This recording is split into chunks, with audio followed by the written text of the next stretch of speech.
show starts in 10, 9, 8, 7, 6, 5, 4, 3, 2, 1, go.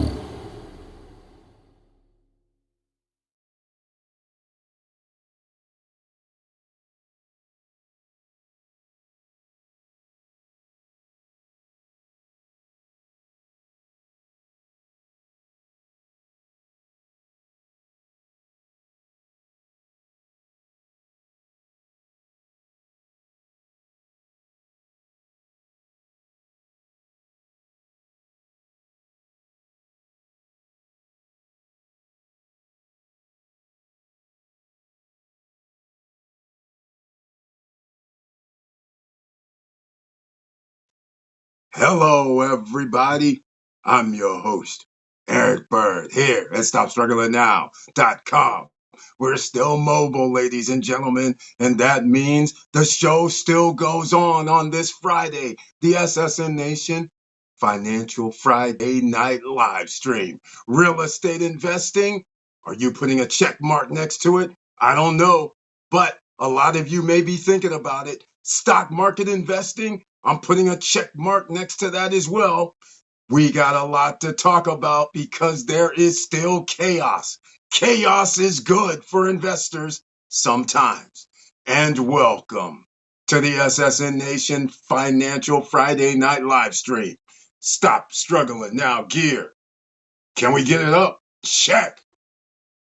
And please like, subscribe, and click the bell below so you get the latest updates. Now, let's get to it.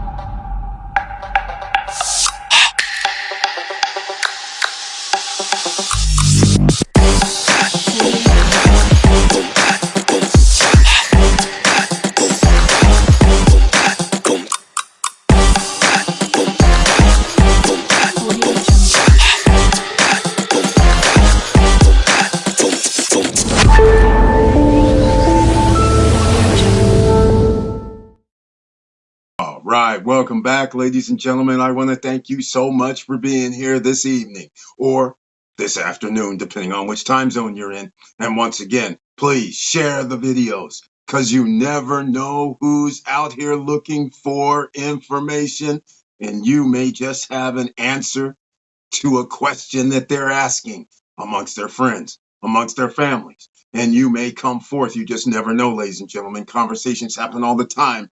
And first off, before I forget, it's Friday, right? First of all, Friday night just got paid. Don't go out here buying liabilities. Pay off all debts is number one.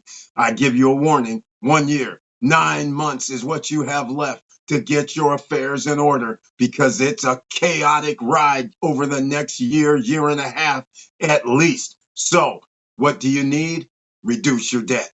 What else do you need? Some of that beachfront Java to calm your nerves. A lot of people say, I get that caffeine nerves. I start shaking. Hey, hold on. Some of you do not realize that coffee could be good for you.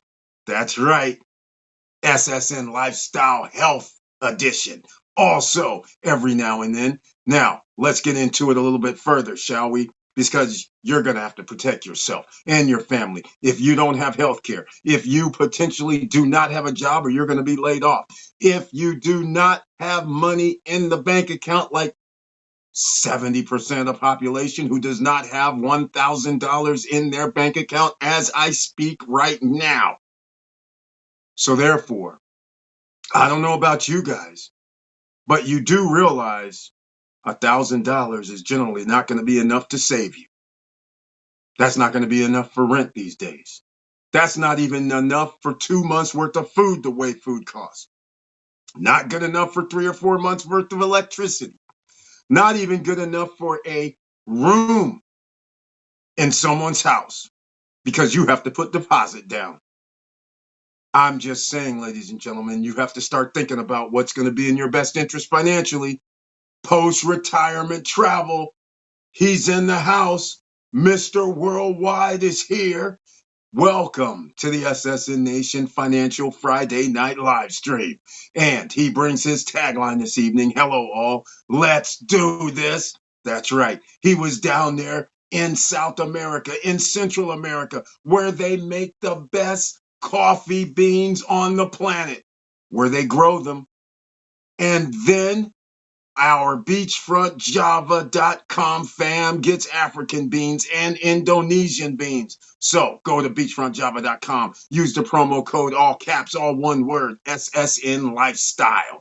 That's right. Get your discount for life after your first order. Whole bean, Keurig, fine ground and drip ground coffee. And there's tea for all of you who love that holistic effect, because you know what green tea does for you. You better check it out, because health is wealth. You do not want to find yourself in a financial situation due to health care. So therefore, make sure that you're keeping your health up, your immunity system up, and all of that. All right, let's see what else we got going on now. Look at this. Train is leaving the station, buying every day. He's talking about the stock market investing, ladies and gentlemen. That's right. I can't blame him. We're on this. Stay on it or you won't make it. Exactly. I love this sentiment. Another pump today. You're exactly right. We knew it was going to happen. As soon as the Federal Reserve came with that pat on the back that said, oh, guess what, rich guys? We're going to do 2 rate cuts this year. There's only 9 months left. So that means rate cut is probably going to be in the 3rd quarter and the 4th quarter later this year. So that's just 3 months from now. So that buoys the stock market just by those words. Whether it happens or not, who knows? Who cares? The point of the matter is the stock market can stay afloat. If they came out and said no rate cuts, then we would still have a drop in the stock market, like it's plummeting like a rock. So therefore, that's not what Jerome Powell said. Because again, when I called him up on the phone going, hey, you sly dog, what you out here doing now? He said, oh, Eric, you know what I'm doing. I said, I know what you're doing. You're speaking. You're talking. All you had to say was you're going to do rate cuts. It doesn't matter if it's next year, end of this year. It don't matter if you recant later, you sly dog. You bailing out the millionaires and billionaires, the investors. I got you. Come on now. I wish you would stop it, Jay Powell. Stop doing that. I need the rich dudes to lose some money too. They need to trickle it down. All right. Enough fun and games, ladies and gentlemen. But listen to this. Beautiful to see a few thousand back in the pocket. Cha-ching, cha-ching, cha-ching. And oh, don't forget post-retirement travel. YieldMax ETFs. Defiance, Roundhill. Oh, some people get Friday dividends distributions, and some people don't. It's unfortunate, but we've been sounding the alarm for over a year and a half that people should be getting into some of these investments, so you definitely have money coming in your pockets every day. I've been just doing a refinance situation that I'm looking at, and it appears if somebody said that you can get 3.5% per month, would you take it on some investment? Okay, in case you don't know, 3.5% times 12, that's like 40% annually. It's doable, ladies and gentlemen. Why is it doable? Because of the things that we've been talking about for the last year and a half, and for some, 2+ years of investing in the YieldMax ETFs, the Roundhill, the QQQ, the QQQYs, and all of this, the SPYs, because VOO and all the rest, some of these give you a 9 to 10 to 11% baseline. So if you're getting 9 or 10 or 11% baseline, which is almost 1% a month, anywhere from 0.75 to 1% per month, imagine when you have ORC, PSCC, ARR, and a few other real estate investment trusts that still is being buoyed by getting over 15 to 16 to 17% to 14%. That's right. So now that's 1% per month for those. Or you might want to go to YieldMax ETF where you're going, oh my God, am I getting 2 or 3% per month? Or maybe even 5%? That's right. High risk, high rewards. Can you do it? Can you do a blend? Yes, you can, ladies and gentlemen. So I gave you a few. That's why you have to have your pen, pad, and papers ready, ladies and gentlemen. You just never know what's going to happen here on Friday night. The emerging millionaires, you're in the house. You have T minus 1 year, 9 months. And next week and 10 days, you're going to have T minus 8 months, 1 year, 8 months. So get in on the stock program right now. Unfortunately, though, you know what? I didn't even pay attention to the stock market too much. You want to know why? Because when Jerome Powell said that we're gonna do 2 rate cuts this year, that automatically told me what's coming next. What's coming next is a little volatility, but as I can see right now, stock market ended all green and positive numbers. What can I tell you, ladies and gentlemen? This was expected. As when Wednesday came out and the Federal Reserve said what they said, regardless of my phone call to Jay Powell. All right? We know the game. You know the game. That's why you cannot ignore the game. The rich guys don't lose. They cheat the system. I'm going to use that word, harmful rhetoric. They cheat the system. Let me explain how you cheat the system, ladies and gentlemen. If you control 93% of the stock market, and your buddies own hedge funds, ETFs, things of this nature. That means at any given moment, somebody could be like, let's just buy $100 million worth of this stock. Why don't we buy 25 million at this price? Why don't we buy 10 million at this price, 5 million at that price? You guys want to spend a few $100 million out of the trillions of dollars we control? Yeah, why not? Just in case people don't understand how this works, $1 trillion is 1,000 billion dollars duffel bags of cash. 1,000 duffel bags of cash filled with $1 billion is $1 trillion. Now, I ask you, 1,000 million dollars duffel bags of cash is 1 billion. So let me ask you something. You really think these guys are going to care about spending 100 million here, 25 million there, 10 million there to jack up some price on Nvidia or Tesla or any of the tech stocks, Apple, Microsoft, any of those, and give some Pelletier love? You really think they're not going to spread the love around? We can manipulate the market if we control 90% of the market, ladies and gentlemen. All we need is the Federal Reserve to cooperate. That's what we need. So let me explain again.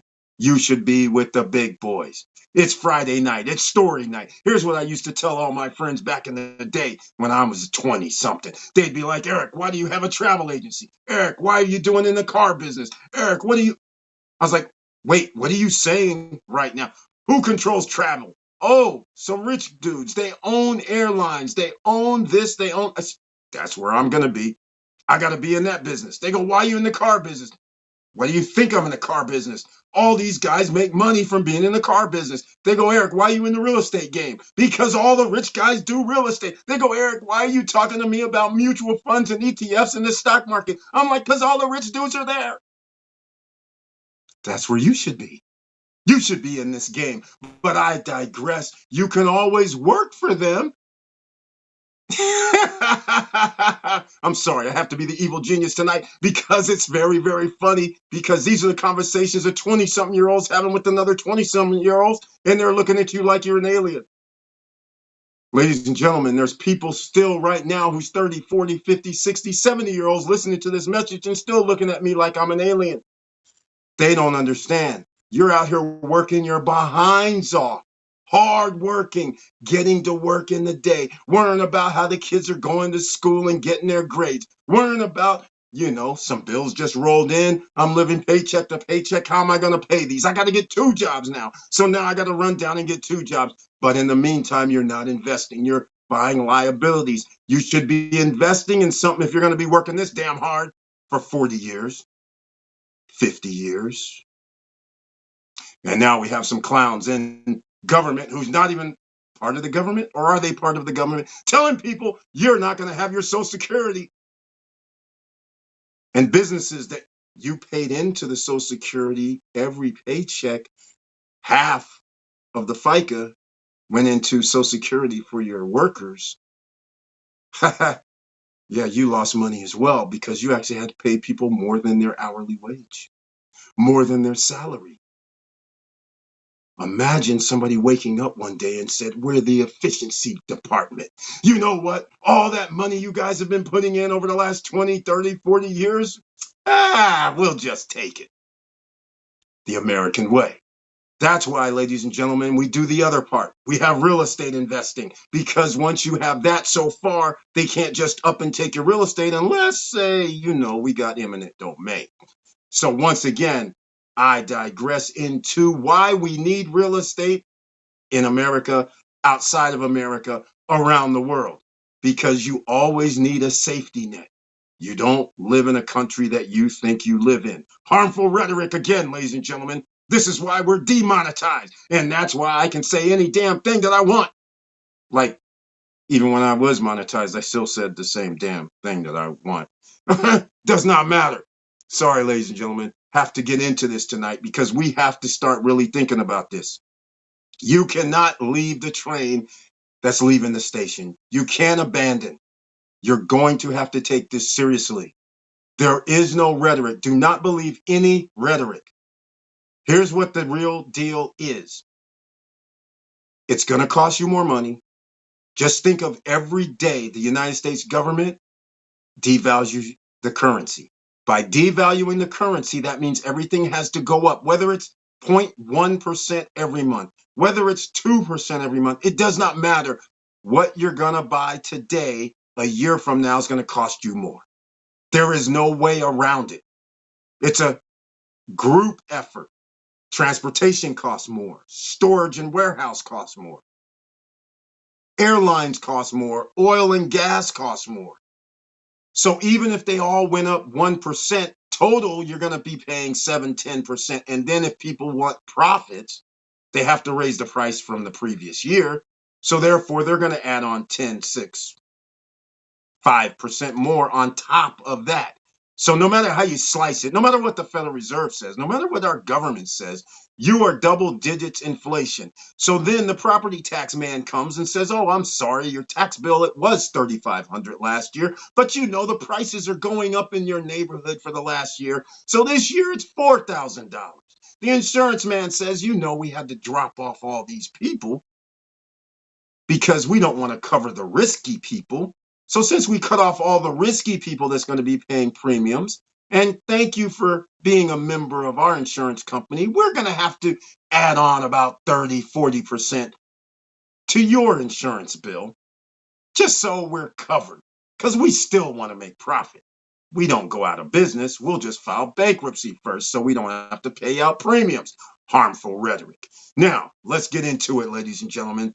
How many of you guys are thinking about anything I just mentioned? Real estate investment, stock market investment, investing in your own business, or starting a business. Now, starting a business is high risk, high rewards.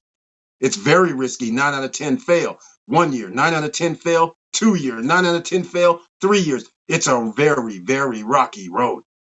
But how about buying into a existing business? One that I thought was very, very interesting. In case you're young, Steak and no. I was going to say Steak and Shake, but that's not the name of it. I'm having a brain freeze. It's not Steak and Shake. What's that other company called? Steak and something. Okay, well, I forgot about it. So let me look this up real quick. Steak. It's not Steak and Shake, is it? Steak and Shake. Oh, it is Steak and Shake. Okay, I didn't have a brain freeze. It's Steak and Shake. By the way, they had at one time $5,000 to start your own franchise with Steak and Shake. But you know what the requirement was? You got to work there. You have to go through the training. You actually have to work at the location. You can't just leave. And by the way, I went to a Steak and Shake in the ATL, and I thought this was very, very interesting. They had nobody at the counter. They had computers at the counter. So that means they only needed 4 people to work there. Somebody to do the window, which also puts into the guy that's bagging up the fries or bagging up the hamburgers or whatever. A person making the hamburgers, a person making the fries. and then there's somebody else to clean up. I thought that was very, very ingenious. And sure enough, people are coming there. People are going through the drive-thru. I'm sitting there like in disbelief. Then they went fresh. That's right. They're rebranding fresh ingredients, not bad stuff for you, and it tastes hella good. And the shakes. Oh my, the shakes. Real ice cream shakes. That's right. So they've rebranded. You could actually get in now for $10,000 to be a franchise of Steak and Shake. Now, I think that's a great deal for somebody that's young and doesn't mind having to work 20, 40, 50 hours per week. I don't think that's a bad idea. A great idea. So I'm giving you guys some ideas. A franchise, that's kind of, it's kind of cool. Great locations, because they had to shut down some locations in the past. Now they don't. And some of those locations that they used to have are just sitting there idle. But now somebody who's innovative, who's younger, I'm not going to do it. I'm too old for this now. But if I was younger and I had 10K, I'd probably go through their apprentice program, do this, do that, become the boss, have my start franchise number one at 29 or 25 or 32, because that long-term plan is very, very good if you still want to do something adventurous, have your own business. But then you can go to biz, buy, sell that I've talked about before. Now, let's see what post-retirement travel Mr. Worldwide's talking about right here. He says, I'm always thinking real estate. Exactly. That's really my passion. Same here. A true passive income beauty. Exactly. The challenge is finding the right price point. That is the challenge. The reason why over the years the price point matters is because the prices keep rising. So you get a great deal in 2010, but then that great deal you got in 2010 is hard to duplicate when everything's like 3 times as much 5 to 10 years later. That's where the problem comes in. See, let's explain this properly so everybody understands dollar-wise. If I bought a house in 2010 for $250,000, 10 years later, that same house now goes for 500, 600,000. If I sell it, great, I get to make this profit. But if I want another house, the average price of a house in the same roundabout neighborhood is going to be 500, 600,000. So now what do? That's where the problem comes in if you try to do this switching all the time. It doesn't really be a problem unless you have option 2, that you're just a natural born guy that says, I'll live in the house 5, 6, 7 years, 8 years, and then I'll sell it for the profit and buy another house and get a loan on that house. I'll keep $200,000, $300,000. That's an option. Some people do that. Others, well, buy a house, rent it out. Of course, there's rent liabilities these days. This is something that I will never do because I used to do that in my 20s, and I got pummeled because every month I would get a management bill and it would say window here, door here, dishwasher here, washer dryer here, all these maintenance bills. I'm like, this is driving me crazy. And then back in the day, I'm sorry, Eric, the person hasn't paid rent for 2 months. I have to evict them. So not only have they not paid rent for 2 months, not only have they jacked up my place, kind of, now I got to evict them. And the eviction place used to be, oh, it's going to take us at least 90 days. Somebody gets to live in my place 5 to 6 months for free. And I can't do anything about it legally. That is when I said never, ever, ever again. And that's when I said, let me go to short-term renting. I like vacation rentals that I can control. I know I'm going to get something in Hawaii. All the islands are good. A 1-bedroom or a 2-bedroom, and I can charge in prime time season. So I said, I'll take that. I'll take Orlando. I'll take Anaheim. I'll take Cabo. I'll take something in Cancun. I'll take something in Hilton Head. That's right, ladies and gentlemen. Pick your high profile, high-end locations. I'll take Scottsdale, Arizona. I'll take San Francisco. That's right. I'll take NYC. Why?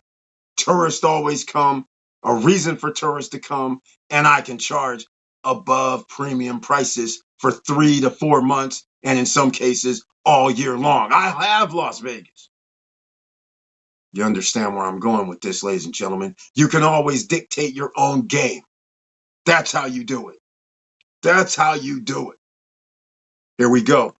Correct me if I am wrong, but you can't pick your store location with the franchise. The company picks it for you, and that's either take it or leave it. There you go, post-retirement travel. You got on board with the game. That's exactly right. You have to, that is some of the things, the reason why you're paying $10,000 for Steak and Shake. There's a reason for that, because you are giving up full control. You don't get to say, I want this one over here or over there. You have to sit there and say, well, I want to stay in the Southeast. So they're going to pick a state in the Southeast or Midwest. They're the ones that's going to pick it. You're right. But that's why it's 10,000 and you don't have to pay 500,000 or $1 million. So again, this only works if you have time. And I personally don't have time to be running around learning how to start something. All right. So just letting you guys know. But it's always there for everybody. That's what we try and do, help everybody here, in case some of you did not know that you can get in on a franchise. A buddy of mine who also retired from the U.S. Army was able to get a Chick-fil-A store after retirement, but had to move from Tampa to Laredo, Laredo, Texas, in order to get his store. Take it or leave it, exactly. And at one time, I don't know when he got in, but Chick-fil-A is like $1 million now or more to get a franchise. It's something crazy. Laredo, Texas is, that's an interesting location for a Chick-fil-A store, I have to admit. Although there's people with money there and all that, but that's an interesting location. So what did he do? I want to hear the story. Did he decide to get his Chick-fil-A store? Did he actually go for it? And how much did it cost him back in the day? Because if that would have been a while back, it might have only been $300,000 or $250,000 or something. Let us know if you know the story, but that's pretty cool. Also, speaking of story night, I'll tell you guys another thing. In Reno, Nevada, I had some real estate one time, and a lady walks in. I can't remember where I even met the woman, but she says, I'm tired of working at I think it was Burger King. I'm tired of working at my Burger King. I was like, what do you mean? You own a Burger King? Yes, I own a Burger King, but I always have to be there. That's why I'm tired. I'm willing to give it away to somebody. I was like, whoa, hold on. Hold up a second. I like this giveaway part. Explain more. And once again, after I realized the amount of money that I was going to have to pay her, I was literally going to have a little bit of profit left over. This is true. But because of the nature of the business, I would have to be there, because there's going to be some siphoning of stuff. And that 10% or 5% siphoning of product was going to cut into the product or the pricing that I need, the profit, because I had to give her X amount of thousands per month. Basically, take over payment. So, of course, it was a great idea for me until I said this does not meet my goals. I need to do something that I can post it, be gone anywhere on the planet, and somebody can reach me via phone call or internet. I said, I can't do that. I'm sorry. I can't bail you out. She's like, I need a little help. I need bailout. I'm like, I can't do it, because I have to be here in this godforsaken place. I can't be there, especially in the wintertime either. That's not my MO either. I got to be somewhere that relatively stays warm, and I don't like being in snow either. So there was plenty of problems with that, but I still had to go down that path to find out if it's going to work for me. Again, being in your 20s, you can look at all kind of options, right? So just so you guys know, let's see what we're talking. When we retired from the Army in 2012, it was $20K down payment to get in. I almost got one myself, but after realizing all the work I had to do, I said no. He is still working like a dog today. See, this is what I'm talking about right here, ladies and gentlemen. Uh-oh, she's saying I'm on mute. No, I'm not on mute. This is showing hotspot. Hold on a second. Tomorrow, Larry's in the house. Another investor. Uh-oh. He's saying, Eric, your volume came down. That's very bad, ladies and gentlemen. I show volume hot. This is interesting. Volume's hot. She says I'm on mute. Tomorrow, Larry, if you can hear me, hold on a second. Let me see what's going on. I am showing hot here. Just a minute, ladies and gentlemen. Just a minute. Yeah, I'm showing hot mic. Let's see what's happening here. Hold on. Stop struggling now. That's right. I forgot. I got to do some things in the background. Oh my. You're back, but your volume came down a little. That's okay. I just raised mine here. Thank you so much for that. Tamara Larry, welcome to the SSN Nation Financial Friday Night Live Stream. And another investor's in the house. That's cool. She decided to go the real estate route. And I can't blame her because anytime you can get some of these assets, the Federal Reserve is going to help you out. 2 rate cuts at the end of this year. Everybody knows it. The Federal Reserve can control somewhat of the mortgage industry. Now, this is great news. If I own a real estate investment trust, like I said, ARR. Okay, AGNC. All right. ORC. You guys hearing me now? Hopefully you're hearing me. Write it down. We've been talking about this for years. These are at their lows. That's right. 52-week lows right now. So can you imagine somebody saying 3 years, 2 years from now, and then you go, hey, I'm earning like 15% on my money. They're going to be like, where? And you're like, because I bought PSEC when it was $4.26. And they're giving out 16%. And they're like, what? They're not giving that out now. I know, because they cut the interest rate. So more people are going to be buying mortgages, and the mortgages are going to be safer. So now their stock price went up. And so that means your yield goes down. You have to get in when it's double digits, like 15, 14, 13. High risk, high rewards. Just remember, 1% a month is very, very good. If you can get it, that's 12% a year. If you can get it, you can get it right now, ladies. It's not that hard. But you have to believe that the Fed is going to cut interest rates. The bond market 10-year yield is going to come down. So then that way that'll bring down the interest rates so people will start going on their liability spree. That's what I call owning a house. It's a liability spree. All right. So you want to pay off a house just ASAP if possible. And that's very hard. Average price is $450,000 a year. So not many people can pay off a home in 1, 2, 3, 4, 5 years because you have to pay about $110,000 per year. Most people don't have that because then you'd be in the top 5% if you could do that, an income-wise. So once again, Tamara Larry, I want to thank you so much for being in the house. Hopefully you guys can hear me. Now let's get back to it, because there's also some other lingering things. In fact, I'm on my phone, so I can't pull things up. Congratulations to everybody. Like I started off this live stream with YMAX, YMAG, IWMY. Congratulations on that dividends getting paid out today. Some of you, $50, $100, $200, $300, $400, and some are more. If you have more shares, you have more payouts. So congratulations. Also, next week, some more payouts for our YieldMax ETFs. I'm expecting a nice hefty one from NVDY because of NVIDIA going up, down, up, down. That means a lot of stuff is happening. Joe Nay in the house. Another investor's here. Welcome to the SSN Nation Financial Friday Night Live Stream. Joe Nay, soon to be the property of Dominican Republic. Notice I said property of Dominican Republic because he made investments over there.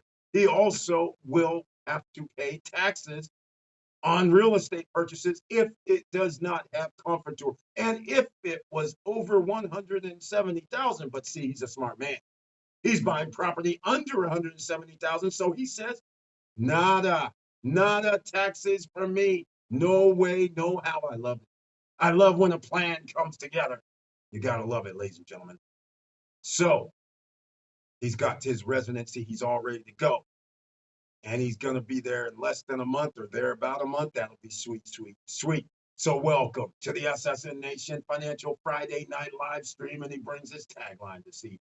Good evening, SSN Nation. How is everybody doing this evening? Everybody's doing well, man. Very, very happy to see you. I just smashed that like button. He gave it a one piece. I love it. Everybody else should be giving the like button a one piece. In fact, share the videos. Tell your friends to give it a one piece. If you're on Instagram, give it a one piece. Facebook, it's a one piece. Twitch, it's a one piece.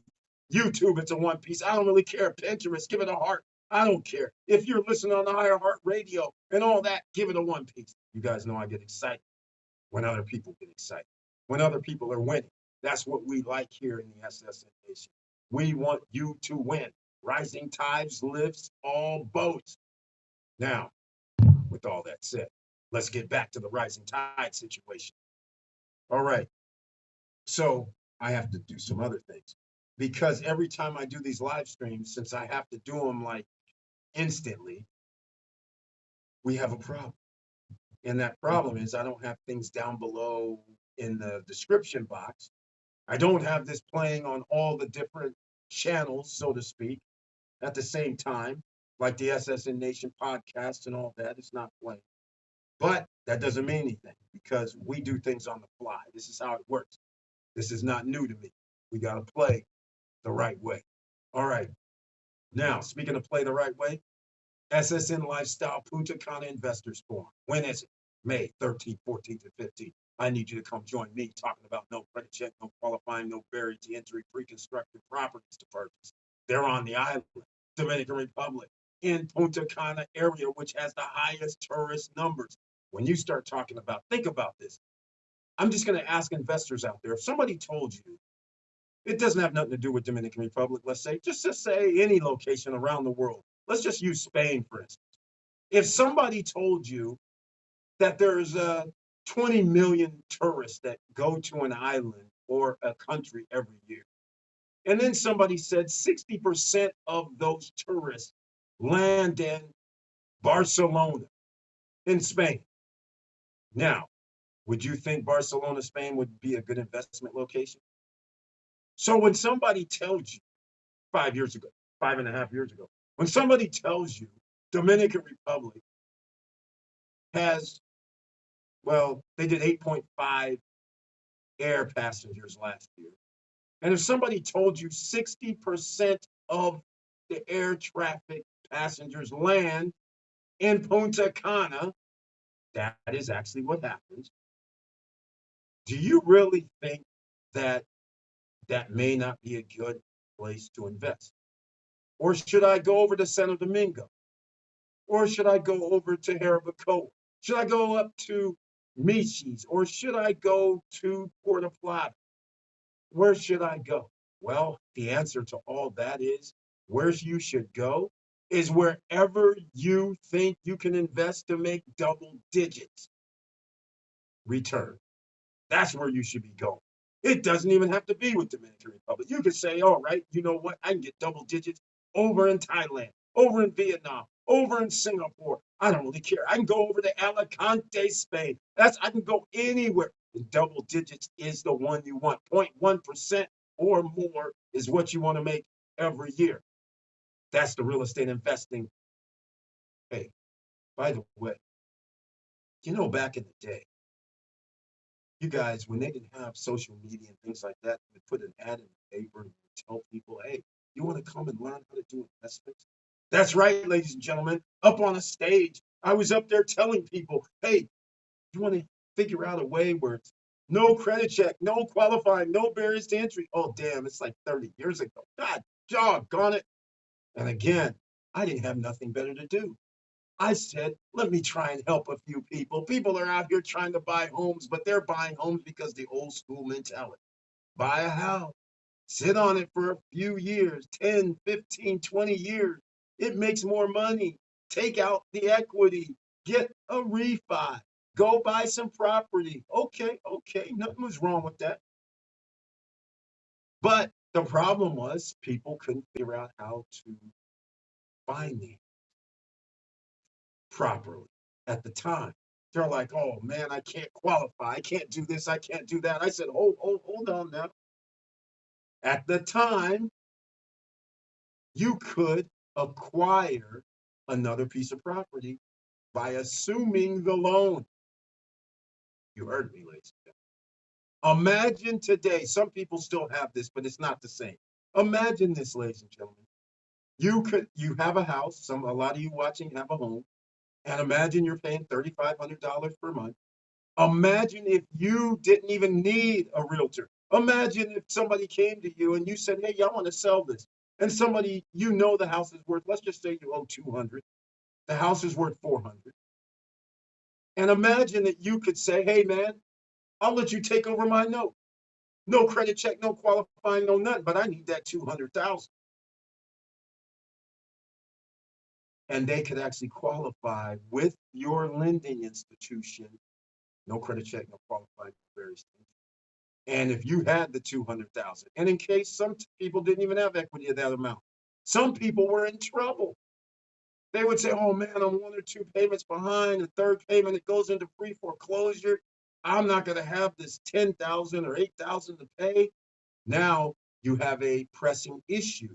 Now you say, oh, hey, how much equity do you have here? Oh, well, it's only 50, 60 grand. Well, that's why he couldn't just sell it on the open market. I'm about to lose the house. Okay, well, I'll tell you what I'm going to do. I'm going to assume the loan. I'll give you the 10 grand.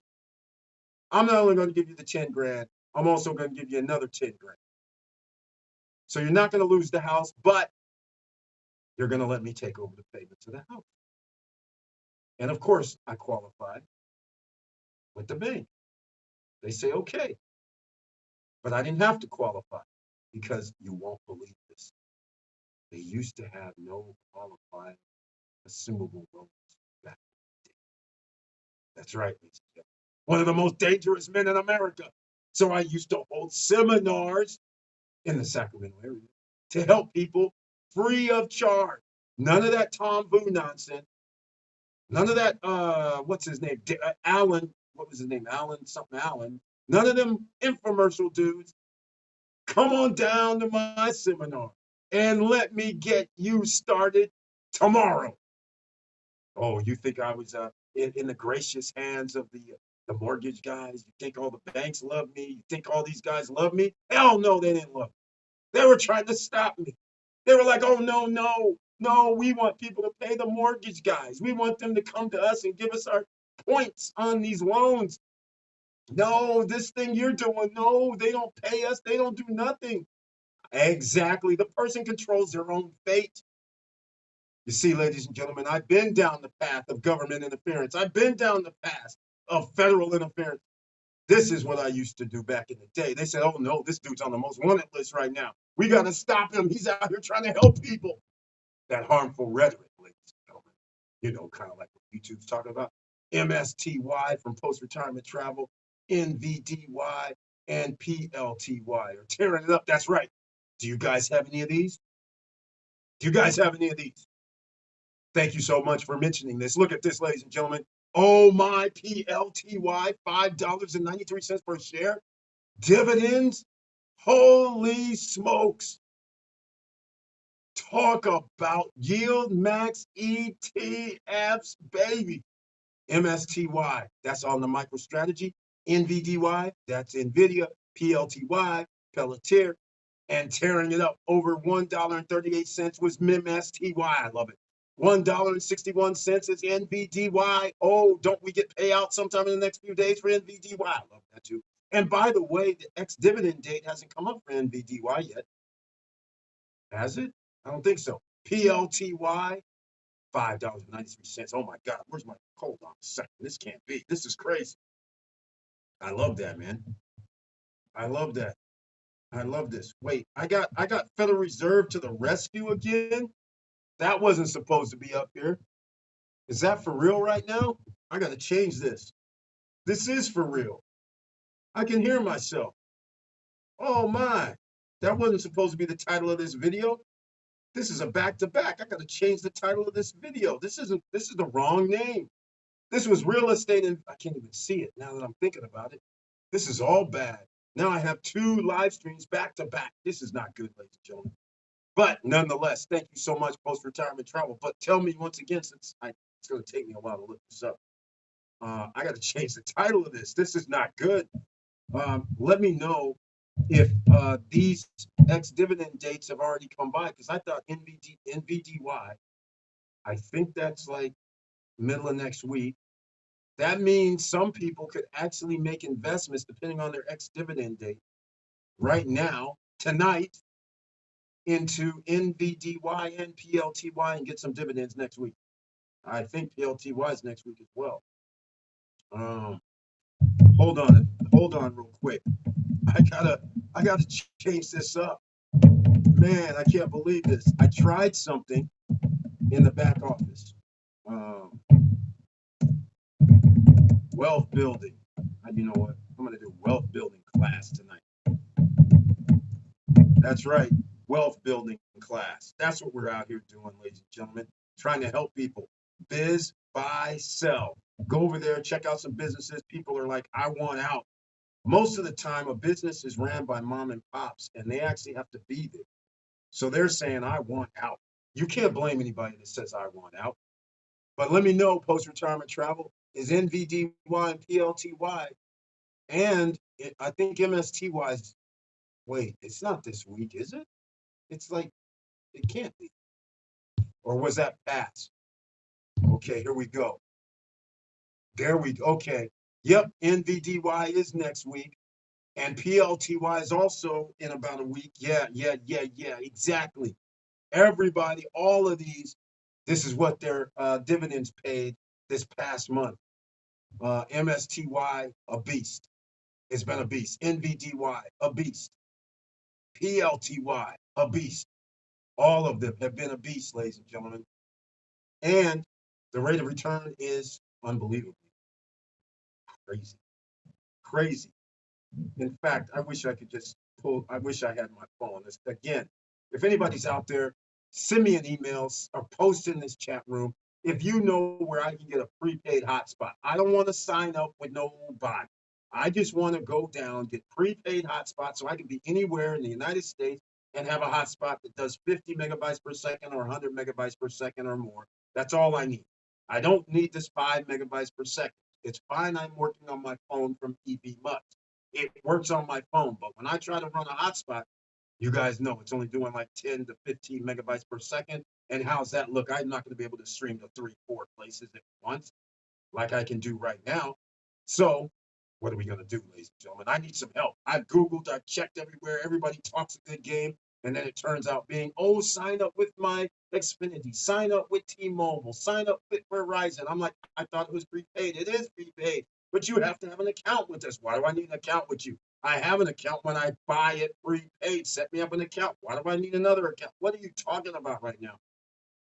So far, I've seen all these places out here talking about they have Wi-Fi this, Wi-Fi that. And I'm like, okay, let's see. Then when you check further and reviews, you're finding out it's all smoke and mirrors. I can't even believe I'm living in 2025 where I can't get a hotspot, portable hotspot.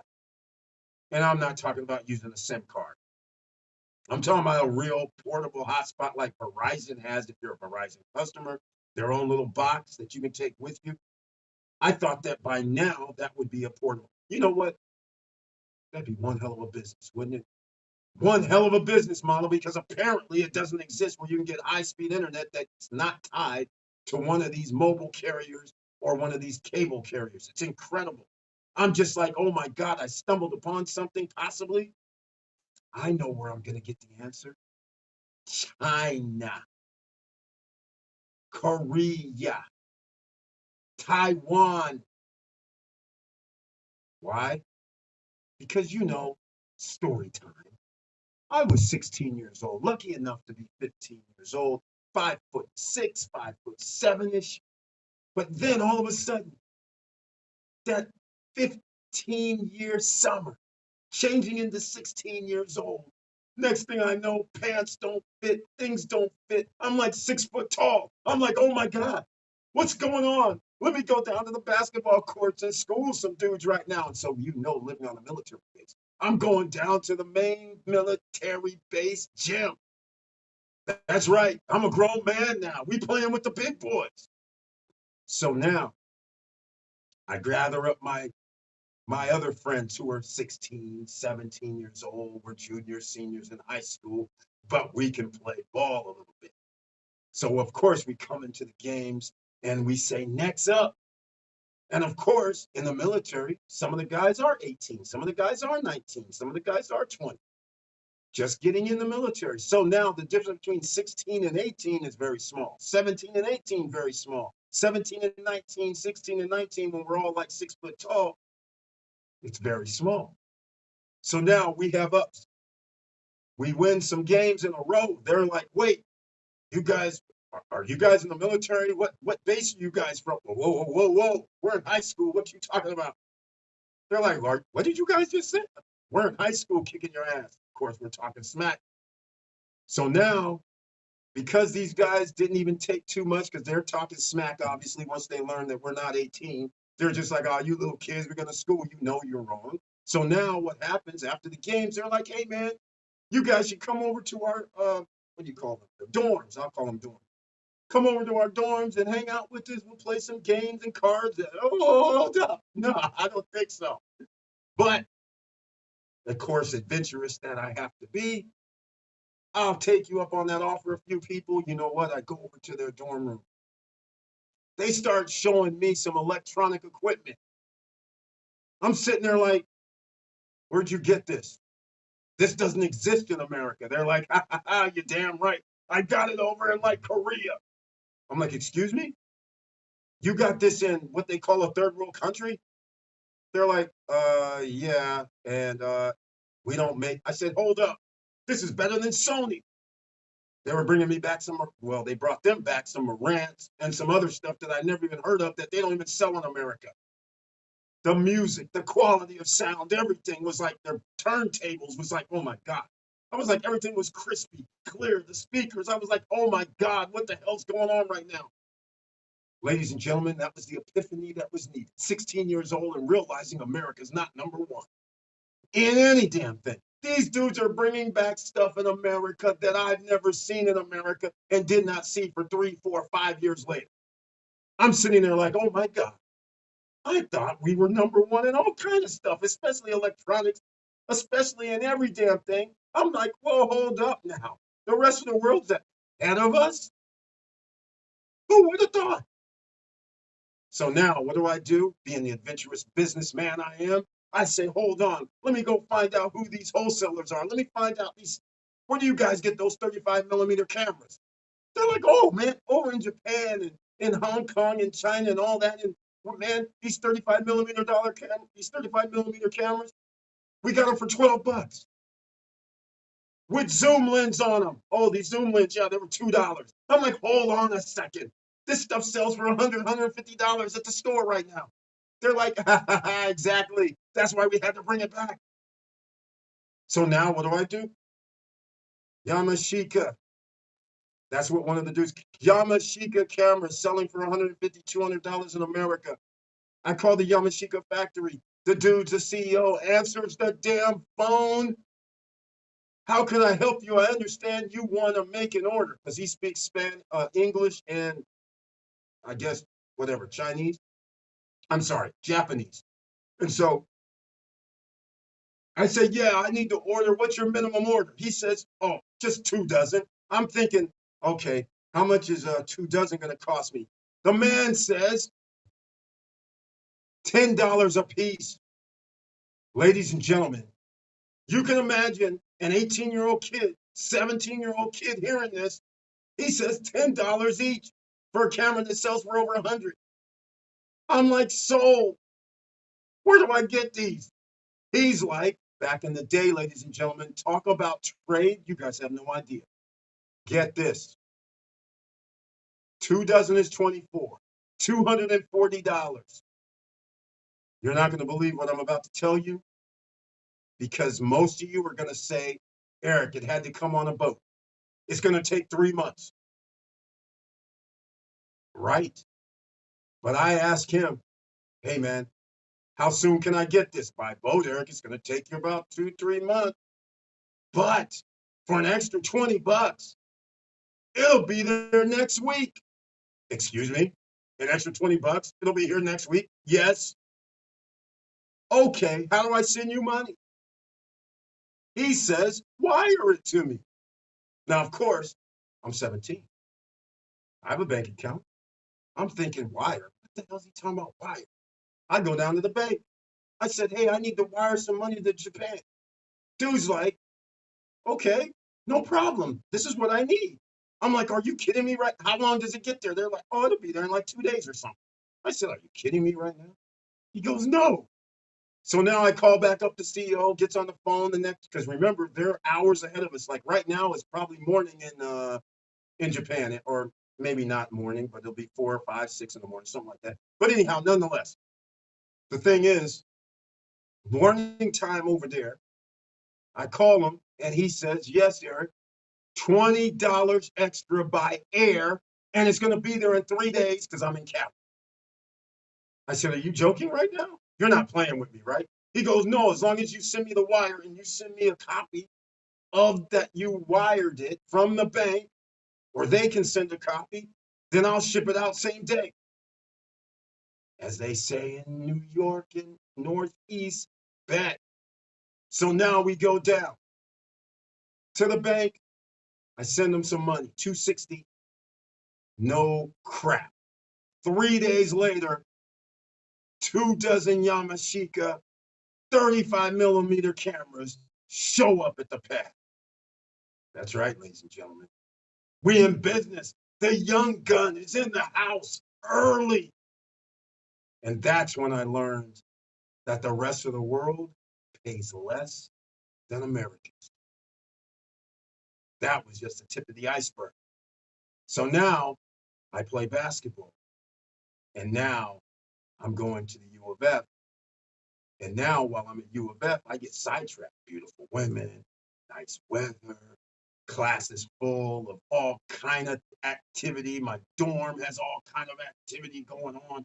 I mean, day one party. As soon as I get there, hey, you know there's a party downstairs. It's a week before school. What are you talking about? Oh, just come downstairs in the basement.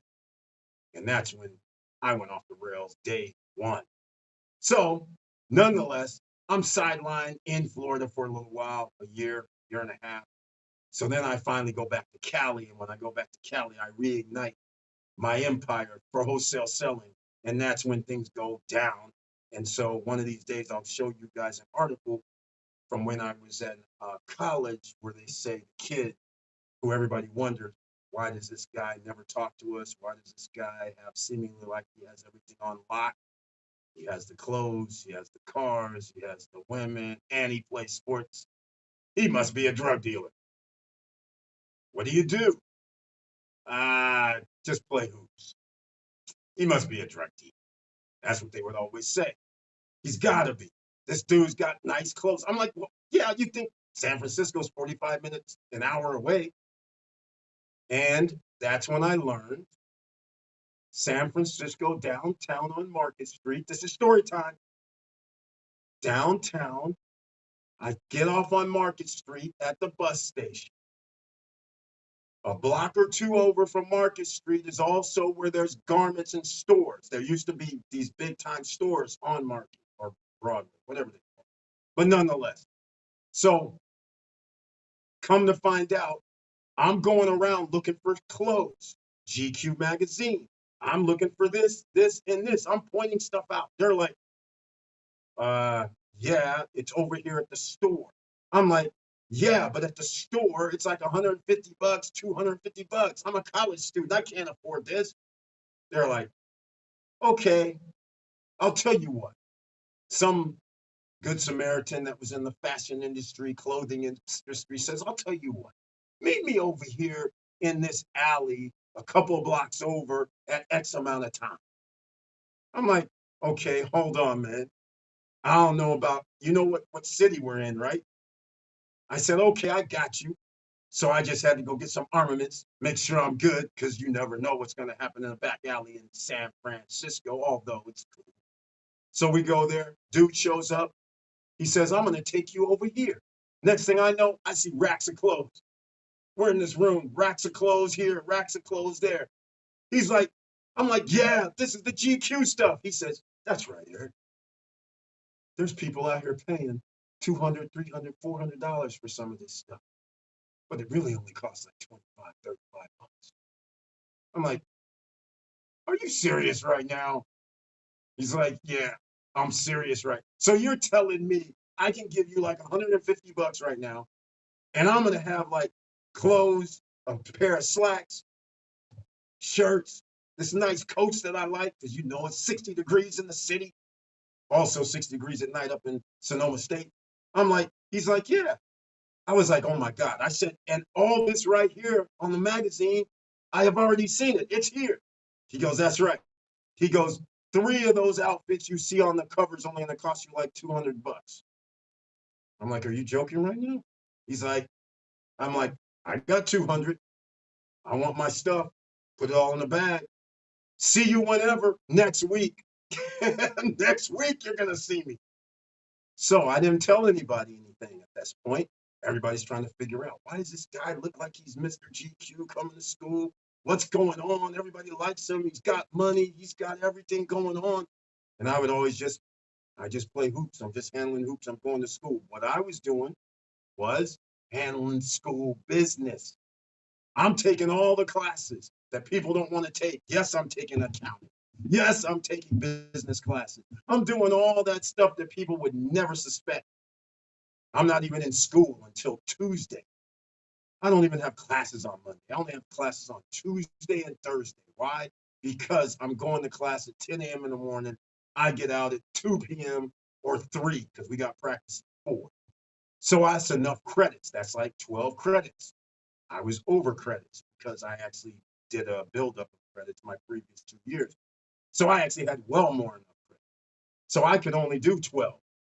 In fact, I could have graduated a semester early if I wanted to. But I said, why not stay for some more fun? Because I was playing hoops too. So anyhow, this is how I found out the clothing industry was effed up. I'm sitting there watching people in Hollywood and people all going to the stores at the malls, and they're all like, oh my God, I'm gonna buy this. I'm knowing this stuff is like 20, 30 bucks. And they're spending 150, 200, 250 because they saw some celebrity or saw somebody on TV or saw whatever advertisements. I was like, oh my God. So then the fateful day comes. I had roommates off campus, geeks. I told you guys the geeks rule the world. So my roommates were geeks. Everybody said, well, why don't you stay on campus at the sports guys with the, because they're dumb. I was like, I'm handling business out here. I need to hang with the geeks. These guys from the geeks, they're 4.0 students. They're going to mind their own business. They don't care that I play basketball. They just stay out the way. One day I'm not home. I come home. The guys say, hey, we got a phone call. The guy said he's the CEO. I think it was the Yamashita guy. He goes, I'm the CEO of Yamashita. May I speak to Eric? The guys thought it was a freaking prank call. They're like, okay, this is funny. Who are you? What's your name? Apparently is what they said. I wasn't there, but they're all selling me. They were laughing. They were like, nah, he don't know no CEO of no company. This dude was like, he plays hoops. He's a junior. There's no way. He's in college. There's no CEO from somewhere calling. I get home. They start telling me the story. They're like, Eric, man, some dude said that he's the CEO of some camera company. He says he's trying to reach you to make sure you got your order. It's on its way, yada, yada, yada. I'm just like, you guys think it's a joke? They're like, of course. You play basketball. I'm like, okay. Good disguise though, right? They're just like a good disguise. I say, I'm a business guy. What's wrong with you guys? And that's when they say, Eric, that was real? I'm like, yeah, it was real. I said, and by the way, tonight, I'm going to call him. I want you guys to come around so you guys can hear. That is straight up. If he ever calls again, you make sure you say, yes, sir, and I'm going to get him right away. That's your answer. No need to sit there and chit chat. They're like, all right, we got it. That's when the guys start doing this to me, and they said, I was like, I was like, hey man, how you guys doing? Because I rarely see these dudes, right? Because I have a schedule. I'm only in school on Tuesday and Thursday. So from the time when I leave class on Thursday afternoon, I got practice on Friday or no practice preseason, and then after college basketball's over, there's nothing to do. But my schedule was always so if I didn't play hoops, then I'm gone from school Thursday afternoon till Tuesday morning, and I'm hanging in Sacktown. All right, because I knew I was going to move to Sac after I graduated. So that's when these guys start telling me, my roommates start going, hey man, we don't have any nothing to eat. We're poor college students. I'm like, you guys got scholarships, academic scholarships. And they're like, yeah, but all that did was pay for our books and our classes, and we don't really have extra spending money. I was like, what? They were like, yeah, man, it's been like this, like the whole, like half the semester, this, that, and the other. And I'm like, why don't you guys ever say anything? They're like, because you're never here. I was like, oh, yeah, I forgot. So that's when I gathered them up and I said, listen, you guys are my roommates. You're academically very, very smart. You're going to rule the world one day, but let me get you guys handled. So this thing about you guys not having food and all that, let's get this handled, forget about it. So now I roll up to the school, I bring them with me, and we go to the student union where they have a restaurant there. And I told part of this story before. We roll into the restaurant, and the guys are like, oh, this is nice. I didn't even know this was up here. I said, you guys don't get out much, do you? And then they're like, no, we don't even hang around campus. We just do what kind of like what you do. Be there, go. I said, all right. But here's the situation, guys. We're going to sit down and we're going to eat here. You guys are hungry, right? They said, yeah, we're hungry. I said, all right. So we sit down to eat, start eating. The guys go, man, this food is good. So I call over the guys that's running the student union. I said, okay, you see these three guys? And the guys are like, yeah, I told those guys, you see this guy and you see that guy over there. Listen, if this guy needs, if any three of these guys need food, you guys give them food, right? And they're like, yes. And how much do they have to pay? They said nothing. Good answer. The guys are sitting there in disbelief. You can imagine the geeks. They're just like, what? What's going on? Who is this guy? What's he saying? Free food? Okay, calm down. You said the wrong words. Free food. That's not a good thing. Don't look at it like free food. Look at it like it costs somebody something. So then you don't just order any damn thing and throw it, in the garbage. No. There's an IOU on this. So if you guys are hungry, you don't need to go hungry. Just come here. These guys will handle you. They'll give you some leftover stuff, and you can take it back to the pad. Are we clear? They're like, are you kidding me right now? I said, no. Did they say they were kidding? No. So now my roommates are trying to figure out, who is this guy? What the hell's going on? CEO's calling them. He just grabbed us up, said, these guys are going to feed us for the whole semester. We don't have to worry about no food anymore. They're like, what the hell? You're the best roommate ever. I'm like, just don't say anything to anybody about any of this that you just witnessed. The CEO stuff, the other companies calling. You guys know nothing about this. Just go get your food. You're handled, right? Everything's good? Everything's good, Eric. All right, see you guys later. That was my extent of hanging with my roommates, not often. But the point of the matter is, you got to help people when it's needed. And if you have the power to help people, that's what you do. So that's why I started Stop Struggling Now, by the way, to try and help people. Here we go. AT&T did a great job for me hotspotting across the world. But why do you need it when you can pick up Wi-Fi? Therein goes the problem post-retirement travel. I'm in the situation right now where I can't get Wi-Fi because nobody knows the freaking Wi-Fi code. They're going, oh, there's no Wi-Fi in the house. I'm going, there's Wi-Fi. And it's supposed to have been turned off. And because it was the mother's house, they don't know the Wi-Fi code. That's why I have no Wi-Fi. So that's why I was looking for Wi-Fi. So AT&T, exactly. See, that's the thing. T-Mobile's like, oh, you can have our Wi-Fi. It gets like 10 to 20 megabytes per second, and you got to pay $75 a month. I said, no, you didn't hear me. I want prepaid. They're like, oh, no, we're not doing prepaid like that. Went to Xfinity. They go, you have Wi-Fi now, I think is what they call it. So support at Xfinity says, oh, yeah, you just go up to the office and they'll get you hooked up. I go up to the office. I'm in Cali. They go, oh, you have an Xfinity account? I said, no. They're like, I said, I came here for the Wi-Fi now. They said it was only going to cost $35 per month and it's prepaid. They go, yes, it is. I said, okay. They showed me the box out back. I said, this is cool. This is what I want. They said, oh, hold up now. You got to have an Xfinity account. We need to run your credit and make sure. What? I got a prepaid. That's not going to work. So therefore, it can't work. I'm like, no. So then I say, okay, hold on. Xfinity in Georgia, does that mean you can pull up my account here and now I can get the Wi-Fi code thing? They go, hold on, maybe. He looks it up.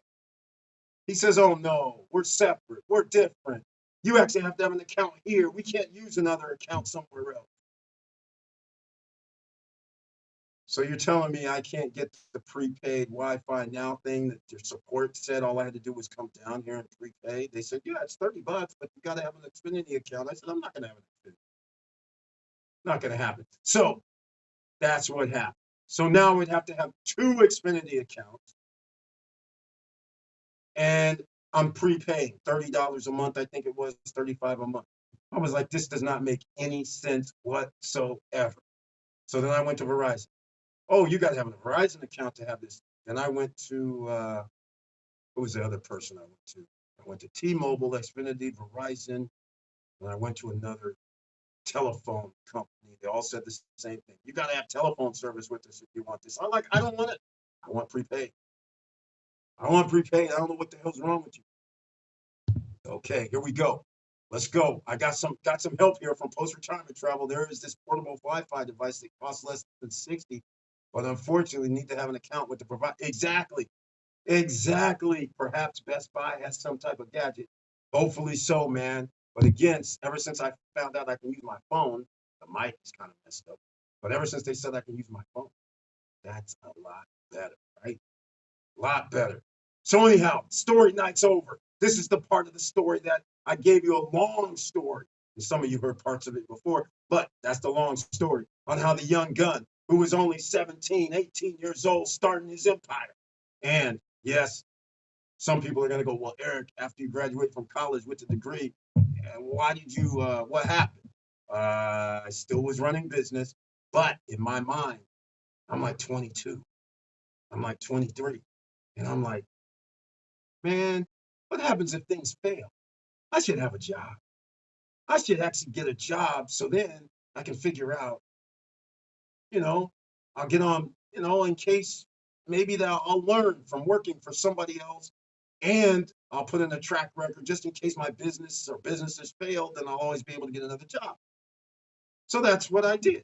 I started working for companies. And that's when things started going off the rail.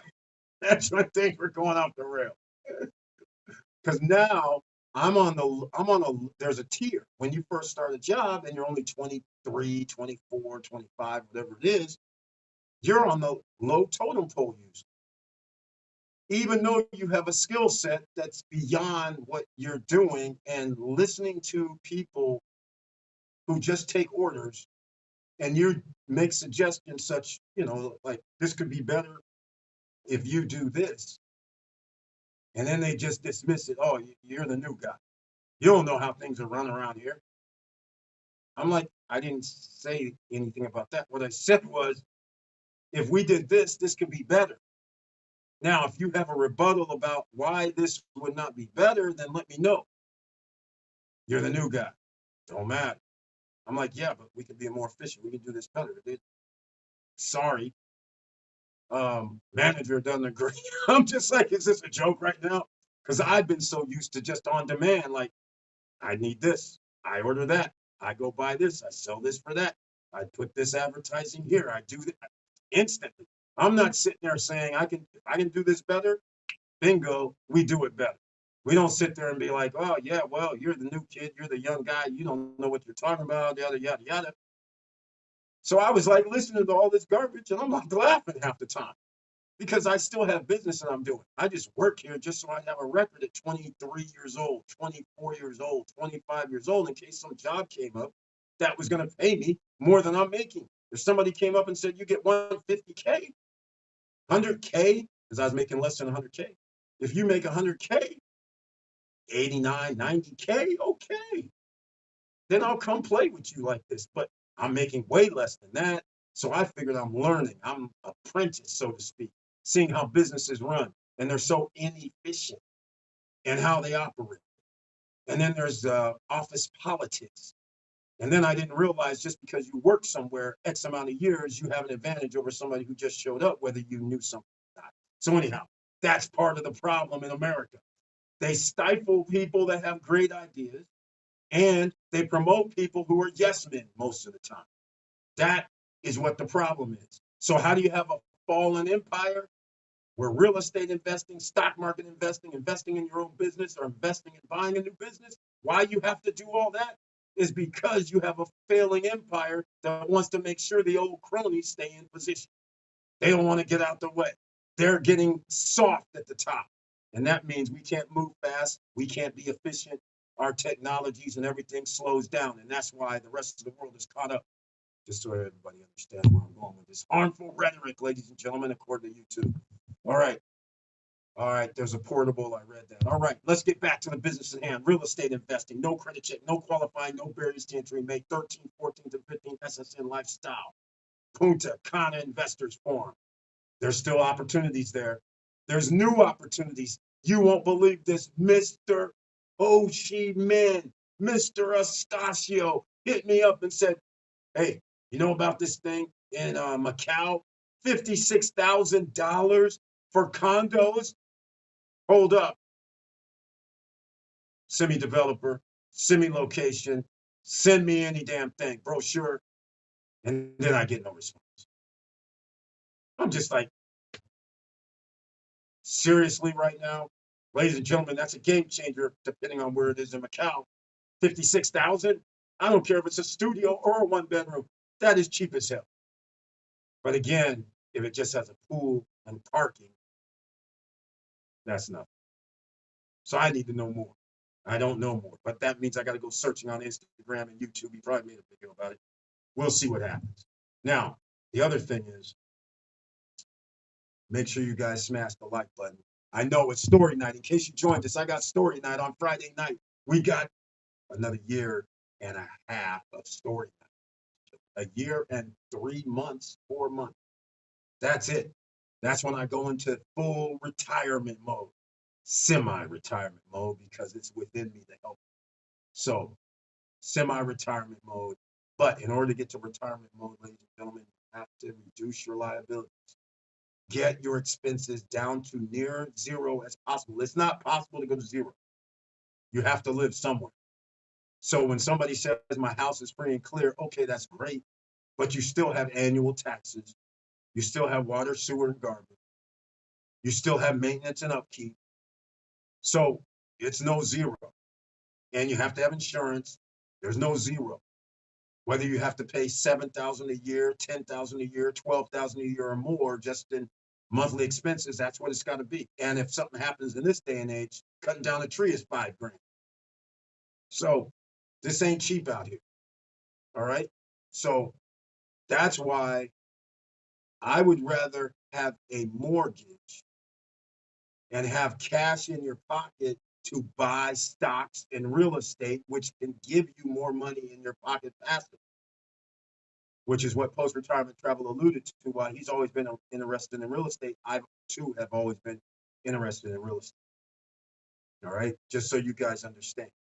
So I want to be very clear. Now, I've had my run-ins with the federal government when, again, people don't understand who the federal government is. They try to keep things in line for certain people. So when a 26, 27, let's see, I had to be 28. When a black 26, 27, 28-year-old guy has property worth about $1.82 million, and the Federal Reserve is trying to, or the feds are trying to figure out, wait, we just checked his IRS record. How the hell does this happen? He has all this property, but we show no money. Oh, well, see, this is what happens when you can assume loans. Then you can rent out places. That's what you do. I sidestepped it. And they're like, oh shit, he didn't do nothing illegal. How are we going to take this shit from him? Do you understand what's going to happen in about 5 to 10 years? All that stuff's going to be worth like $10 million or something. So they go on their march. And like I said, I'll give you guys a story one of these days. But I'm going to ask you something. If the HOA calls you up, you own property for 1 year, and you live 130 miles away from where the property is, you've never been to an HOA meeting, never contacted HOA at all, your property manager handles everything, and a year to a year and a half later, you get a call from HOA going, what are you trying to do, Mr. Bird? What do you mean, what am I trying to do? Are you trying to take over the HOA? What do you mean? Have you ever seen me at an HOA meeting? No. In fact, have you ever seen me return documents allowing you to have my proxy for the voting? No. Why are you calling me saying this right now? Oh, she says some gibberish like, oh, I thought you were just trying to take over the HOA. Again, why? I've never seen you. I've never been at one meeting ever. And I've owned places there for over a year. Oh, okay. I was just double checking to make sure. Huh? Click. So needless to say, in my brain, I'm like, weird. Why would somebody call me who I've never met, never talked to, never been to their stuff, never even cared, asking me this question? Aha! Somebody else is asking questions. But I didn't realize at the time because I didn't know what our government was capable of. That's when you learn lesson number 3. Our government is not what it appears to be. The time I'm 17 years old and finding out the stuff that's being sold outside the United States is better than the stuff in the United States, blocked from being sold in the United States, and these guys are bringing it back because they're in the military. I'm just like, hold on a second. First clue. Second clue is when I'm starting to work for somebody and they have to have government contract. So then they have to do certain things when they're hiring you. I actually work at a place that had government contracts and they're starting talking crazy. I'm like, wait, so now there's some sort of clearance with people because you're doing government contract work? I'm like, what's so special about this? Then I'm getting this weird call years later. All this is like a 3-month difference, 3-year difference. All of a sudden, that last call, I'm like, why is this person calling me like this? Then I tell my friends while we're talking on the phone, I'm like, hey, man, did you hear a click? And they're like, what do you mean? I'm talking about the old dial phones, ladies and gentlemen. Bing, bing, bing, bing. And I'm like, we're talking. Hey, man, I could have sworn I heard a click. They're like, yeah, I heard a click too. I'm like, what the hell is going on? I'm like, I could swear that means my line must be tapped. And I'd just be joking. There's no reason to tap my phone because we make money in here. And I'm like joking, right? I'm like, okay, this just must be some sort of phone thing in this area that I live in. I'm not thinking nothing of it.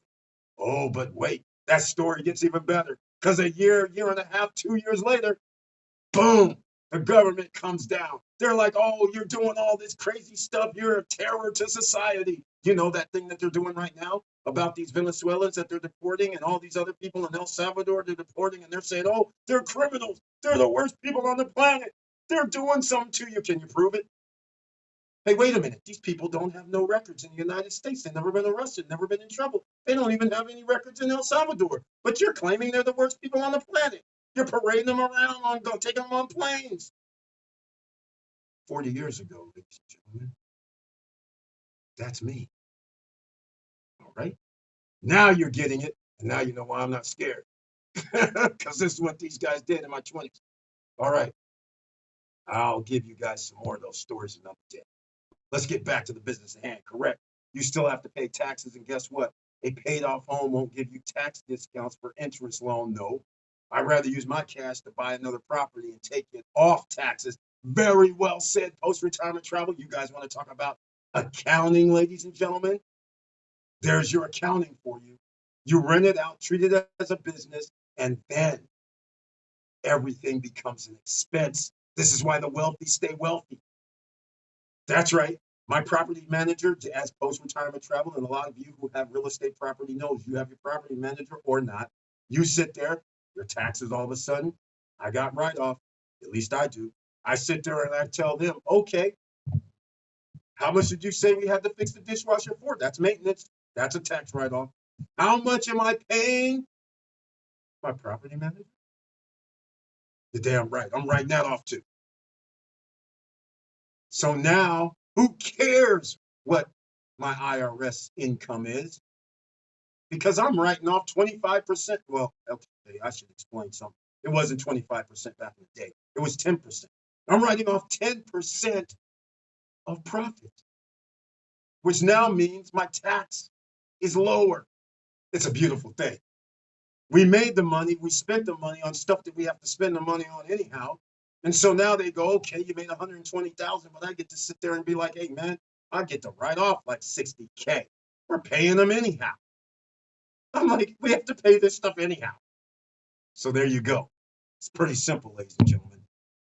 All right, James Way, welcome to the SSN Nation Financial Friday Night Live Stream. And he brings his timely tagline. Hello all, the rent is still too damn high. R.I.P. the big George Foreman, passing at 76. Oh no, I didn't hear this today. George Foreman, the good guy, bad guy that turned good guy, and an all-around great guy in his last 35 years. All of a sudden, he's only 76, and I shouldn't say only, but 76 is the average age for an American male. I'm just saying. Yeah, he turned into a good guy. Sorry to hear that, James Way. Very, very happy to see you in the house. Yella, welcome to the SSN Nation Financial Friday Night Live Stream. Hey, you know what, though? Check this out, Yella. You do understand everything under an LLC. That's one way you can do it. But guess what? Whether you do it under an LLC or you do it under your own name, it's still a business. You're still going to get a Schedule C or you're going to do a Schedule E. Take your pick. Schedule E means you don't have to pay any Social Security. You're 15.3%. You're claiming you're doing business. Remember, you file a tax return. It's business. I'm running business. I have a property manager. Do I really need an LLC? By the way, I got to tell you something else, Yellow, because people back in the day would say, oh, Eric, you should do an LLC. I'd say, why? I said, you do understand all my mortgages are under Eric Burt. I don't like LLCs. Back in the day, I'm like, I don't like LLCs. Why? Because now my LLC is going to have to qualify for whatever I'm going to buy.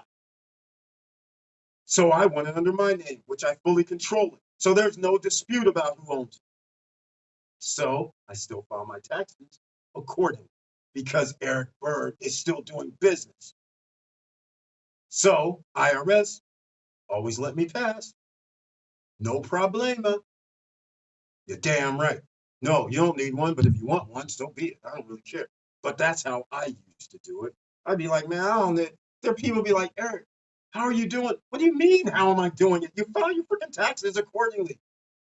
If you have rental money coming in, whether it's under your name or whether it's under an LLC, that's income. I have to file it. It's income. Simple. It's not that hard. But yeah, a lot of people like that LLC protection in case there's slippage, fallage, insurance doesn't. Did I mention insurance? You do have insurance, right? Okay. Okay. There you go. Wow. Great real insights. Thank you, Yala. See, this is the thing. The most dangerous man in America. People don't understand we do the damn thing. I've been doing the damn thing. That's the problem. The thing is, they get you caught up. The reason why they started this LLC stuff is because, remember, okay, a lot of people don't remember. Back in the day, there was no LLC. That limited liability corporation did not exist. You would actually have to get a business license or a business name and treat it like a corporation or a doing business as kind of thing. So whether I do Eric Bird or doing business as, it still works as a business. They came up, cities, states, and governments came up with an LLC to get additional revenue. So now they go, oh, you'll have limited liability, yada, yada, yada, on this, that, and the other. I said, okay, that's nice. But I'm calling the insurance companies, double checking, hey, man, I have insurance. So if something happens, you guys cover it, right? They're like, yeah. The insurance back in the day used to be like $100 a month per property, $50 a month. That covers slip and fall, all this other bull. So I was like, well, then why do I need a corporation? Why do I need a business? They're like, you tell me. I was like, I don't. Everything's under my name. I said, because if there was ever a thing, if I go down to the bank and I say, hey, I want to get a loan or I want to refi, I want to do this, I had a different policy. If you have it under a business, that's fine. They're going to ask you, hey, who's the authorizer? Who's authorized? And this, you send it to them. Okay, fine.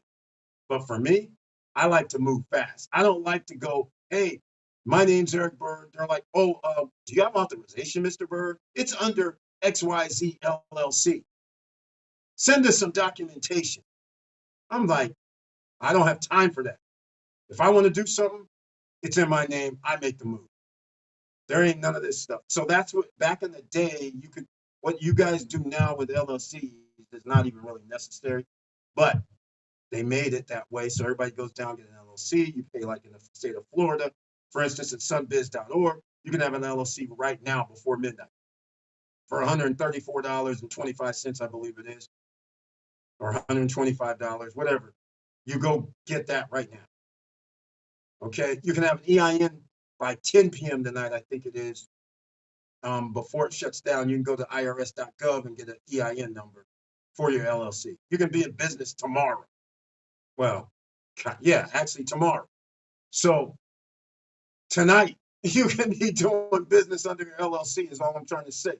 But the point is, you're giving all this extra money to the LLC, to the government, the state governments. That's why they created it. Like I said, do your history. See, I came along when they didn't have LLCs. So it was either corporation, which that was a whole nother thing in Cali. That was a nightmare. Or doing business as, and there was one other, but I can't really remember that. But the point is, I was just like, nah, I'll just keep everything in my name. Because then I get to stack my wealth under my name. And I have the insurance that's covered. So it was kind of like I didn't need to do revocable trust. I didn't do anything.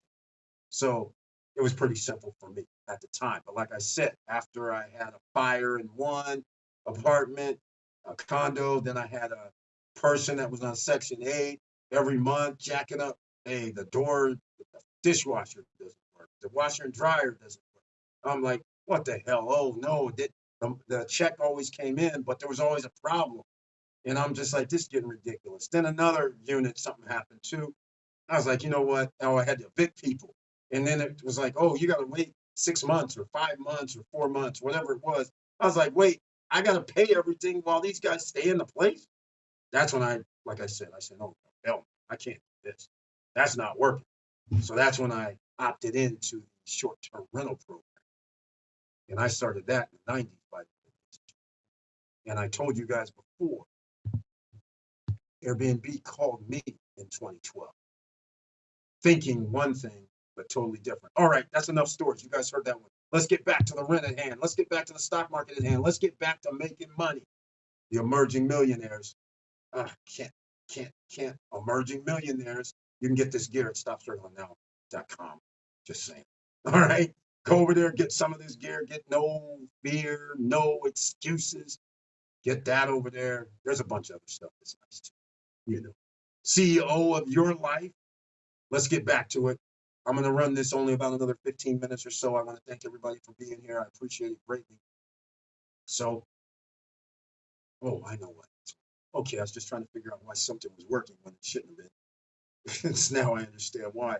Hold on a second. I have to do something real quick. Let's go. Okay, into kind of real estate. I got to put some stuff in back office. Stock market, investing for beginners. We started off this live stream basically because a lot of people were thinking that the stock market was done. It's not done, ladies and gentlemen. Jerome Powell and the Federal Reserve, they got a plan. Their plan's working. I'm just going to tell you something right now. What they have done, it's been remarkable over the last 4 years. In fact, quite frankly, over the last 8 years. It's a detriment to the ordinary citizens, but what can I say? They've been doing one hell of a job just to keep the big boys winning. Remember when I first started this 5 years ago, and at that time, the top 10% owned 89% of the stock market. The stock market keeps ballooning.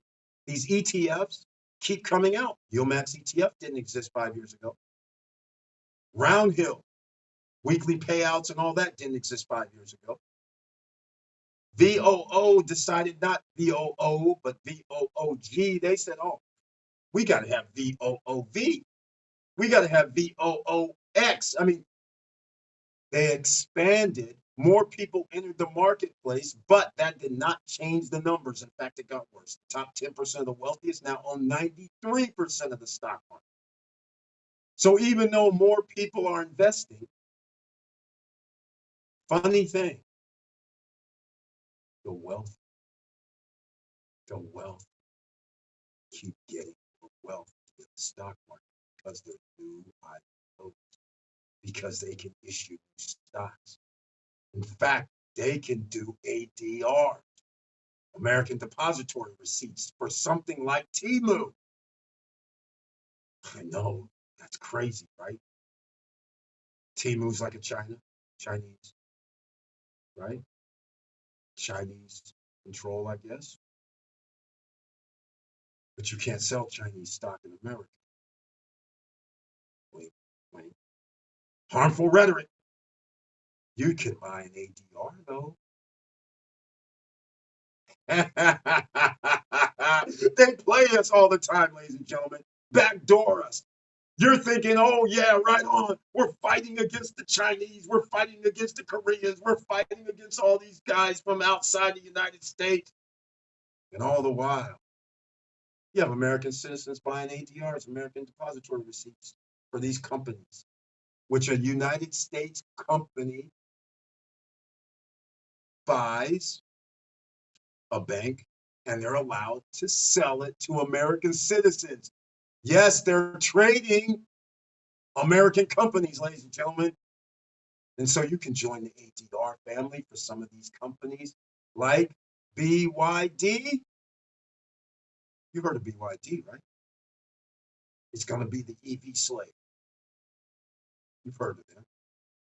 Wouldn't it be nice to have some of their stock? But we can go backdoor, ADR. I know. It's BYDDY, I think it is. Go look it up. Very interesting. I thought we couldn't buy their stocks. I thought they were bad guys. Why would we give them money when the Chinese government subsidized them? I know it's a crazy world we live in, isn't it? When you thought the bad guys, America didn't want to have nothing to do with the bad guys, but you have American companies allowed to buy their shares of stock and then sell ADRs to the American public so the United States government can disavow and go, oh, we don't buy their stock. We don't do that. We're not going to allow them on our stock market exchange. Meanwhile, oh, but you can buy ADRs. I'm just saying. All right, let's move. We got more to talk about. I feel in that mood tonight since I had to give you guys some of them stories. That was interesting. Do you plan to sell short-term units or plan to continue with self-management? You can't retire with work. Who's retiring? Hey, I got something to say about this. I'm going to tell you guys something right now. Post-retirement travel, you're going to be in on it as well. I'm going to ask you something. Are you retired? You retired from Chase. You retired from the military, but are you retired? You say, what do you say? See, here's what I say. I don't say you're retired. You're able to go do whatever you want, but you still have to go look at your investments. You still have to field the call when they say, hey, it costs $1,000 to do something. You got to make decisions. You're the CEO of your operation. It depends on how you want to do your operation, but you're never retired. If you were going to be retired, how many people right now running these major corporations, they're the CEO and they're damn 76 years old, 80 years old, 70 years old, 65 and up. You know, they do not just go on the yachts. How many times do you see CEOs sitting chilling on a yacht? Okay, a photo op here, a photo op there. There's still 365 days a year, ladies and gentlemen. These dudes ain't out there hanging out. Look at Bezos. Look at all these dudes look at Elon. Look at all these guys, right? Billions. Do they go sit down? No.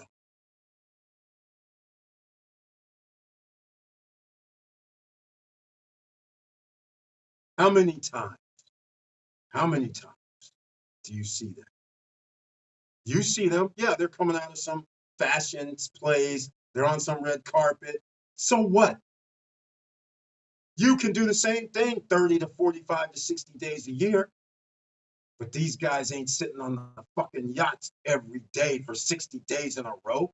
They got business to do. You guys know Shaquille O'Neal, one of the biggest names around? You know how many companies he's actually owns part of? Why is he still on Inside the NBA? On TNT? Why is Barkley on there? Why are these guys on there? These guys have 60, 50, 60, 100, 200, $300 million. So again, do you really retire? No, because nobody's going to sit on their couch eating bonbons watching TV, especially when you're a mover and shaker. You're going to have to go, you know what, I'm going to go around the world. Okay, but once you go around the world, then what? Now you're sitting there like your mind starts thinking, man, I'm sitting over here. Hey, I wonder if I can do some business over here. That'd be kind of cool. Well, maybe I'll do a little side business.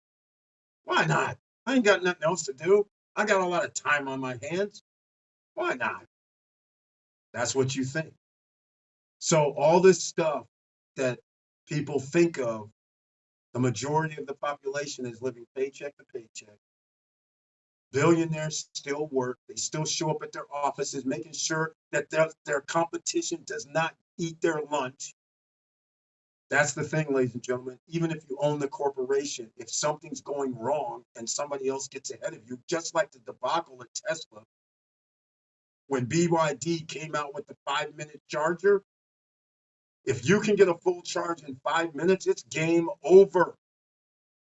Now the only question is, who can create these 1,000 kilowatt charging stations, which apparently they can, and how many of them can you put in the ground like yesterday? Now there is a race. Now that sets the timer for the EV race, because if they got the 5-minute charger and 5-minute recharge vehicle and people like it, and it only costs 30 grand in China, 25 to 35,000 in China, you think the powers that be, the EU and the United States, are going to allow them cars at that price into America? Hell no. They're going to be an enemy of the state. They're blocking our advancement just in the namesake of money and helping the billionaire, millionaire class who runs these corporations. And then people go, what about subsidies? We give our corporations subsidies too. BYD gets subsidies from China. Tesla gets subsidies. All our EV vehicles get subsidies. That's just the way it is. In fact, automobile industry gets subsidies. Taxpayers pay for it. They get entitlements of our money. They didn't earn it. It's not like they made it. They're charging us money. They're getting record profits off our backs after we give them free money. It's crazy. But nonetheless, think about all that, ladies and gentlemen. You don't ever retire. Ever. Self-management. Who does self-management? I've been doing self-management. You can be anywhere, anytime, any place. That little cell phone you have, that is the greatest invention of all time. As long as you have Wi-Fi access, you can be anywhere on the planet and conduct business. So this is why I like short-term rentals, because I never had to manage anything. Here's what happens. 1993, I'm doing short-term rentals. What would happen? A phone call would come in. Hey, I'm looking for something down in Cabo. I'm looking for something in Germany. All I had to do was go on my computer real quick, pull up, because I was tapped into the travel, because I had a travel agency too. I'm tapped in. I just go, while I'm on the phone. Hey, I got a flight over here to wherever you want to go. The best deal I got is, okay, $199 round trip. Oh, but what about a place to stay? Oh, well, I'm tapped in on the travel stuff, plus my short-term stuff. So all I had to do was go, well, what are you looking for? They go, oh, I want a 2-bedroom. I have like 6 people coming with me. Well, then you can't use a hotel. You're going to need a timeshare or a hotel, condo, whatever. Yeah, we'll take that. Okay, hold on. We got your airfare. You want to lock that in now? I'll get you something else. They'll be like, yeah. I make a phone call, 2, 3 phone calls. I find the place, the date and time. That took me about 20 minutes. Done. Make about $1,000. Done. Call them up. Hey, I need your credit card. Yes, back in the day. Give me your credit card number over the phone. Process it. Done. 20 minutes, $1,000, because I have an ad out and there's people that have traveled through my travel agency. There's people that have answered the nickel and penny savers and things like this who want to go travel. And then they find out it does not cost them an arm and a leg to go travel, because I'm hooked inside as an agency, in fact. So I had discount pricing, and I was hooked into, what did you call it? Global GBX, I can't remember. Anyhow, hooked into all the airlines. I can look up every airline. And I got the price. And then I could actually add additional costs because I had wholesale. Even to this day, I still get emails from companies. That's why when people say, how much does it cost to go outside the US internationally, I can get wholesale deals. So you'll look online and you'll see something like, okay, I haven't checked anything, but let's just say it used to cost like $1,000 to go from somewhere in Cali over to the EU zone, right? It would be $1,500, $1,600 back in the day. The wholesale guys, which a lot of people don't understand, there's wholesalers, they buy up block seats. You know who they are. I have a business, so I'm in their block. I can get their block seats. So that same $1,600 flight, the block only really costs $600 round trip. So now I get to tell the person, they can go look it up. They call everybody at $1,600. I tell them $1,200. And of course, I have a customer for life, because they're sitting there going, what do you mean $1,200? I called all over. Everybody tells me it's $1,600. Are you sure? I said, you wanted to fly United Airlines over to London? Yeah, I'm sure. And you want, and by the way, wholesalers have seats. So the economy seat, let's say it's $1,600. The wholesalers have economy seats for like $500. They would have business class for like $900 or $800, stuff like this. So now when I tell the person, oh, yeah, I got you tickets and they're $1,200, I would give them upgrades. They wouldn't even know. They would get to the airport get on their flight, land, call me. Hey, man, we had business class. I can't believe it. I thought we had regular economy. I said, I know you did, but I already know what happens when you fly over there. You don't want to be sitting in economy. Back in the day, you couldn't be across the pond that fast. It took you hours. I can't remember the time frame, but 7, 8 hours from Cali. It's taking you to get there. So I would hook people up, and they would be like, "Man, a person was sitting next to us, and they told us they paid $2,200 round trip. It's gonna." I said, "I know." So needless to say, it was going on. All right, there you go. That's the story. I got more. Yeah. So no, you're never going to retire. Klarna financing DoorDash is crazy. Tell me about it, Yala. Tell me about it. This is because, Yala, again, we tell people like it is.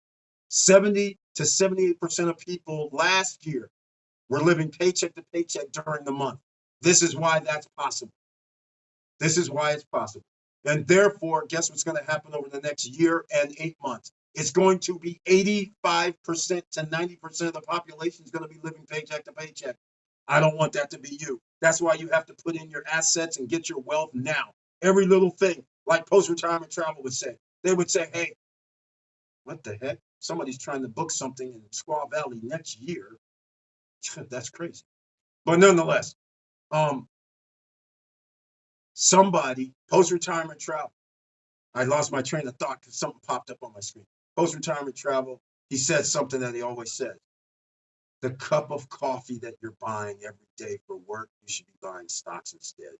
That little $8, $9, $10 that you're buying for that Starbucks or whatever coffee, you need to be putting 5, 10 away on something. Don't just sit there and do nothing. You need passive income coming in. Like I said, that's the thing. Yeah, it's real crazy, Yala. You're on to it, man. There's a reason for all that. There it is, BYDDY. Exactly. There you go, ladies and gentlemen. There you go. There you go. He's got it. BYDDY. Yes, you can buy the BYD stock under the American receipt, the American Depository Receipts, ADR. Yes, at Robinhood and Webull. Yes, ladies and gentlemen. That's it exactly. He's got it. That's it exactly. What can I tell you, ladies and gentlemen? I love it when a plan comes together. And oh, by the way, it's only 100 and, well, now it's 100 and something. Back in the day, it wasn't. So talk about making money, hand over fist. All these guys, they're doing all kind of crazy stuff, ladies and gentlemen. You got to give them credit. Got to give them credit. Now, first things first, get your smart credit down below in the description box. I just added it, quite frankly. All right, you want to create you want good credit now. Why? Because when 1 year, 8 months come, when people are out of money, or the top 15% won't be out of money, but people are going to be living paycheck to paycheck. A lot of high-paying jobs are being canceled. So just remember, more people are going to be making less money, and more people are going to be under the living paycheck to paycheck. So you need great credit, because what you're going to do with your great credit is when things start tumbling down for easy pickup, you're going to be able to use that credit, and you're going to be able to do crazy things. Interest onlys. You're going to be able to get 0% interest for X amount of months, like a year to a year and a half, maybe 2 years. All kind of crazy deals are going to happen. And you have to be able to pounce on it. And you're not going to be able to say, hey, I want to pull out $500 or $400 or $300,000 out of somewhere, out of one of them duffel bags of cash. What you're going to want to do is you want to be able to call up one of these banks that's going to need customers that's going to qualify, because not that many people are going to qualify, right? So you're going to call them up. Hey, this is what I want. You're going to make demands. I always suggest making demands. Whenever you're getting loans, whenever you're doing this, you tell them, I don't want to pay points. What do you mean, Eric? You don't want to pay points? I'll give you your points on the buy. I'm not giving you points on the exit. They're like, what? I said, yeah, the contracts you guys write up, you always want. If I sell it, you get an extra point or a half a point or 1.5. None of that, because all the equity I want to retain. I'm giving you your points up front, but there's no way I'm giving you exit when I resell or when I refi. None of that. It's straight clear. You don't do that, I move to the next person that will do. That's why you're going to have good credit, because you're going to want the big boy stuff. You're going to sit there and go, I can make this investment right now, but I need like 350,000. That's why you're going to need that 770, 780, 800 credit score in a year and 8 months. So smart credits down below. Get your credit started. Get rid of your debt. That's your number one priority. Number two priority, passive income, real estate, stock market, even have gold and silver. Those are the things you need. BYDD, I appreciate that, Yalla. That's exactly what it is. All right, CEO of your life. Exactly. That's who you are, man. I tell everybody, act like it. In fact, you are. See, this is the thing that always kind of was weird to me. Again, you have to remember when I'm 20 something years old and I'm talking to people similarly to what I'm telling you now, you can imagine people looking at me and saying, you're like 24, 25. You don't know what you're talking about. I'm like, okay, fine. I don't, but I'm going to tell you this. I'm going to come in tomorrow. I told you guys this before. I'm going to come in tomorrow. I'm going to show you something. So then when I come in and they're doing their 401ks, Eric, why aren't you in the 401k? Okay, tomorrow you tell me what the company 401k return was. In fact, I can look it up because they announce it. And I'll bring in my statement. And then that's when they were like, they go, okay. And they're like, this little kid, what does he know? They bring it in. It's like 8.5%. I'm like, that's pretty good. That's real good for regular people that work at a job. That's nice. But here's mine. And they're like, okay, they're in denial. Does that say 15%? Oh, that's 15% for like a month or a year or 2 years, right? I'm like, 2 years. I'm like, what is wrong with you? This says year 1988. This says the year 1988. 14.8%. They're like, what? I said, yeah. So 8.5 is nice, but I think 14.8 is better. Then they're like, oh, no, this can't be. I'm like, okay, I'll tell you what. Here's what we're going to do. I said, forget that. I'll break out another one for you from a different company. I'll bring that tomorrow. The one tomorrow says 13.8. And they're like, oh my God. I said, yeah, oh my God. You're going 8.5. What was it the year before? Oh, they're like 7%. I go, now you see the problem? You do that for 10 years. You really want to go down this path? They're like, oh my God, I don't believe this. I said, I know. I tried to tell you. Yes, sir. You're correct, sir. I still hooked with passive income. If I tell you I don't look at my options contracts while traveling, I'll be lying. Still want to be in the game. Exactly. That's exactly what the big boys do. You're one of the big boys, man. You're one of the emerging millionaires. You know what it is. So that's the point I try to make when people used to always tell me in my 20s, oh man, I can't wait till I have $1 million. I'm like, and then what? You think you're just going to sit around or something? You have expenses, buddy. You're going to run out of that money. You're not going to be able to keep that for 40 years. Come on now. Let's get real. I'm like, stop playing with yourself right now. You got to make investments, make some money coming in. You got to invest in a business so you always have money coming in. Otherwise, that's all expenses. It's going to run out. You can't make that. You can't live another 40 to 50 years on $1 million. So trying to tell people this, they would always look at me like, man, what do you keep saying this stuff for? I'm like, it's true. 10-year tax, okay. No stream boo today, man. Let me see if I can do something. I can't even do anything right now. That's crazy. Hold on, let me see something. Okay, fine. Post-retirement travel. Yes. DoorDash is financing. Yes, Klarna's doing it. Can you believe this? DoorDash, delivery of food, they're doing Buy now a little bit, pay later over months. I know. Remember last year when I was telling people 70 to 78% of people are living paycheck to paycheck? And people scoffed. They said, no worries, we got plenty of money and all this, right? Now look, we knew the fallout was eventually going to catch up because DoorDash and all the rest of the companies. I mean, this is not something, all this is going to happen like this. This is why Netflix and all of these apps started doing these monthly payments. Why Prime? They started monthly payments because they realized people can pay $10, $7, $6, $4 a month instead of the one lump sum where they go, oh yeah, it's $100 a year. No, we'll charge you $15 a month and you pay $150. Or you can pay $100. Take your pick. Well, since people are so tight, they go, oh yeah, I can pay $15. That's how it works. This is what's going to keep happening, ladies and gentlemen. We have once you wrap your head around it and go, okay, the man, he says, declining empire. Once you wrap your head around we're in a declining empire, then you can start thinking properly.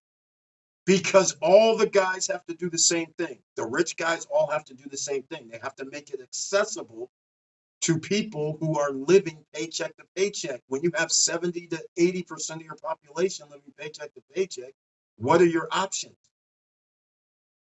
PayPal financing, Klarna for DoorDash financing, 10-year car notes. Like that's used to be restricted pretty much for high-end vehicles. Now it's a norm for a freaking $50,000, $60,000, $70,000 car. In order to pay more for a car, they have to allow you more payments. How do you have a 10-year note on a car? That's crazy. How do you have a 7-year note on a car? That's crazy. Think about it. All of this financing is based on people can't afford it. So they have to break it down so you can afford more in the longer term and never pay it off. That's ridiculous. Now, why didn't this come up? Can't read it. DoorDash financing. I can't really read the other one. I'll have to do it the other way. You people are now financing food delivery. Exactly, man. As crazy as that sounds, I guarantee you there will be thousands doing it. That's right. Let me guess. The internet rate, 25%. Exactly. Exactly. Post-retirement travel. Now you understand this again. Nostradamus. When I told you guys 5 years ago, get something offshore. No credit check, no qualifying. Because you're going to need property outside of the USA in case you have an outlet. Once you go travel around the world, once you go find out nobody else in the world hardly does this crap, and prices are damn near a fourth of what we really pay, you're going to be like, holy smokes, I've been over here busting my ass. And everything we've been doing, I go out to get something to eat. And I'm sitting here looking at $25 to $30 an entree per person, drinks and everything in America, $100. Now all of a sudden I go outside of the United States and I'm sitting here like, wait, we just had a meal, drinks, and it was $50 for 2 people. Doesn't apply everywhere, but in a whole bunch of places around the world. It's crazy. Now, then the other people start rationalizing. Oh, they don't get paid the same as we do. What are you saying right now? Okay. This is funny stuff. They get paid less than, no. I'm driving around in Switzerland in 2013, 14. I'm taking Uber. All right. Well, so it must have been, no, Uber's out. Maybe it wasn't Uber.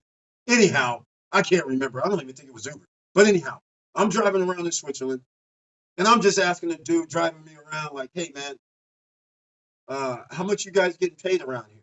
He's like, oh, man, we get $25 per hour. Yeah, you heard me correctly, ladies and gentlemen. Dude was getting $25 an hour like freaking 10, 12 years ago in Switzerland. So now I'm thinking, what the hell's going on? I told this story before. When I get to Switzerland, I'm sitting there looking at all these nice little places to eat, small little portions, people walking around, having a nice day. Everybody has a smile on their face. How you doing today? All this stuff, cool ass place. I love it. I'm sitting there like, this isn't adding up. What the hell's going on? Everything's cool here. High speed rail. I'm like, this is cool. Food is good, great. I'm like, this is cool. People are cool. And like I said, things you find that's not in America. So I'm staying at, oh God, the hotel that's downtown in Punta Cana. It's a Marriott, AC Hotel. Never heard of it, but I'm staying at AC Hotel. I get an AC Hotel. Person says, they're like, oh, yeah, you have our free breakfast. Okay, cool. Nice. Free breakfast. And oh, by the way, tonight at around 7 o'clock, we have a free drink. Your first drink free. Some crazy stuff like this. I'm like, this is crazy. So now I'm sitting there in the room and I'm thinking, okay, it's around probably 7 at night, 7:30 at night. And like I always say, I like to get hot water at night. That actually helps you sleep, by the way, just for you health nuts out there. So I get hot water and the girl brings me up this green pitcher and it's pretty big. It's probably, to me, it's big. It's probably like 10 inches wide and about 12 to 13 inches tall. And she brings up a pitcher and drops it off. And I said, well, thank you for the picture, but where's the hot water at? And she's like, this is the hot water. I was like, what are you talking about right now? She's like, this stays hot for 24 hours. I'm like, what did you? Uh-oh, it's a problem. She says it stays hot for 24 hours. So I'm from America. I'm in disbelief right what she's saying right now. There's no such thing. I was like, where's the electric? She goes, there's no electric. I'm like, okay, I'm skeptical. But I told you what, I'm going to tell you what, because this thing is a pitcher, I'm not going to drink all this. All I wanted was a glass. We're going to test this out right now. So I pour my glass. It's around 8 at night. So I'm thinking, all right, go to bed, fine. Wake up, take the train, go like to Lake, what was it? Lake Geneva. I think that's what it was. Whatever, doesn't really matter. Lake Zurich, that's it. Where the dancer, what's her name? Tina Turner. That's where that's where she lives, by the way. It was Lake Zurich. Take the train, go down to Lake Zurich, come back, hang out downtown, do all kind of crazy. Get back at 5 in the day. I'm like upstairs. I'm like relaxing, thinking, okay, I'm gonna rest up go down and get some drinks at 7. Next thing I know, I'm like, oh yeah, I gotta get this hot water thing. Let me go check it out. Unbelievable. It was still hot. That's when I'm like, again, here we go again. This already exists here. I've never seen it in America. Still have it.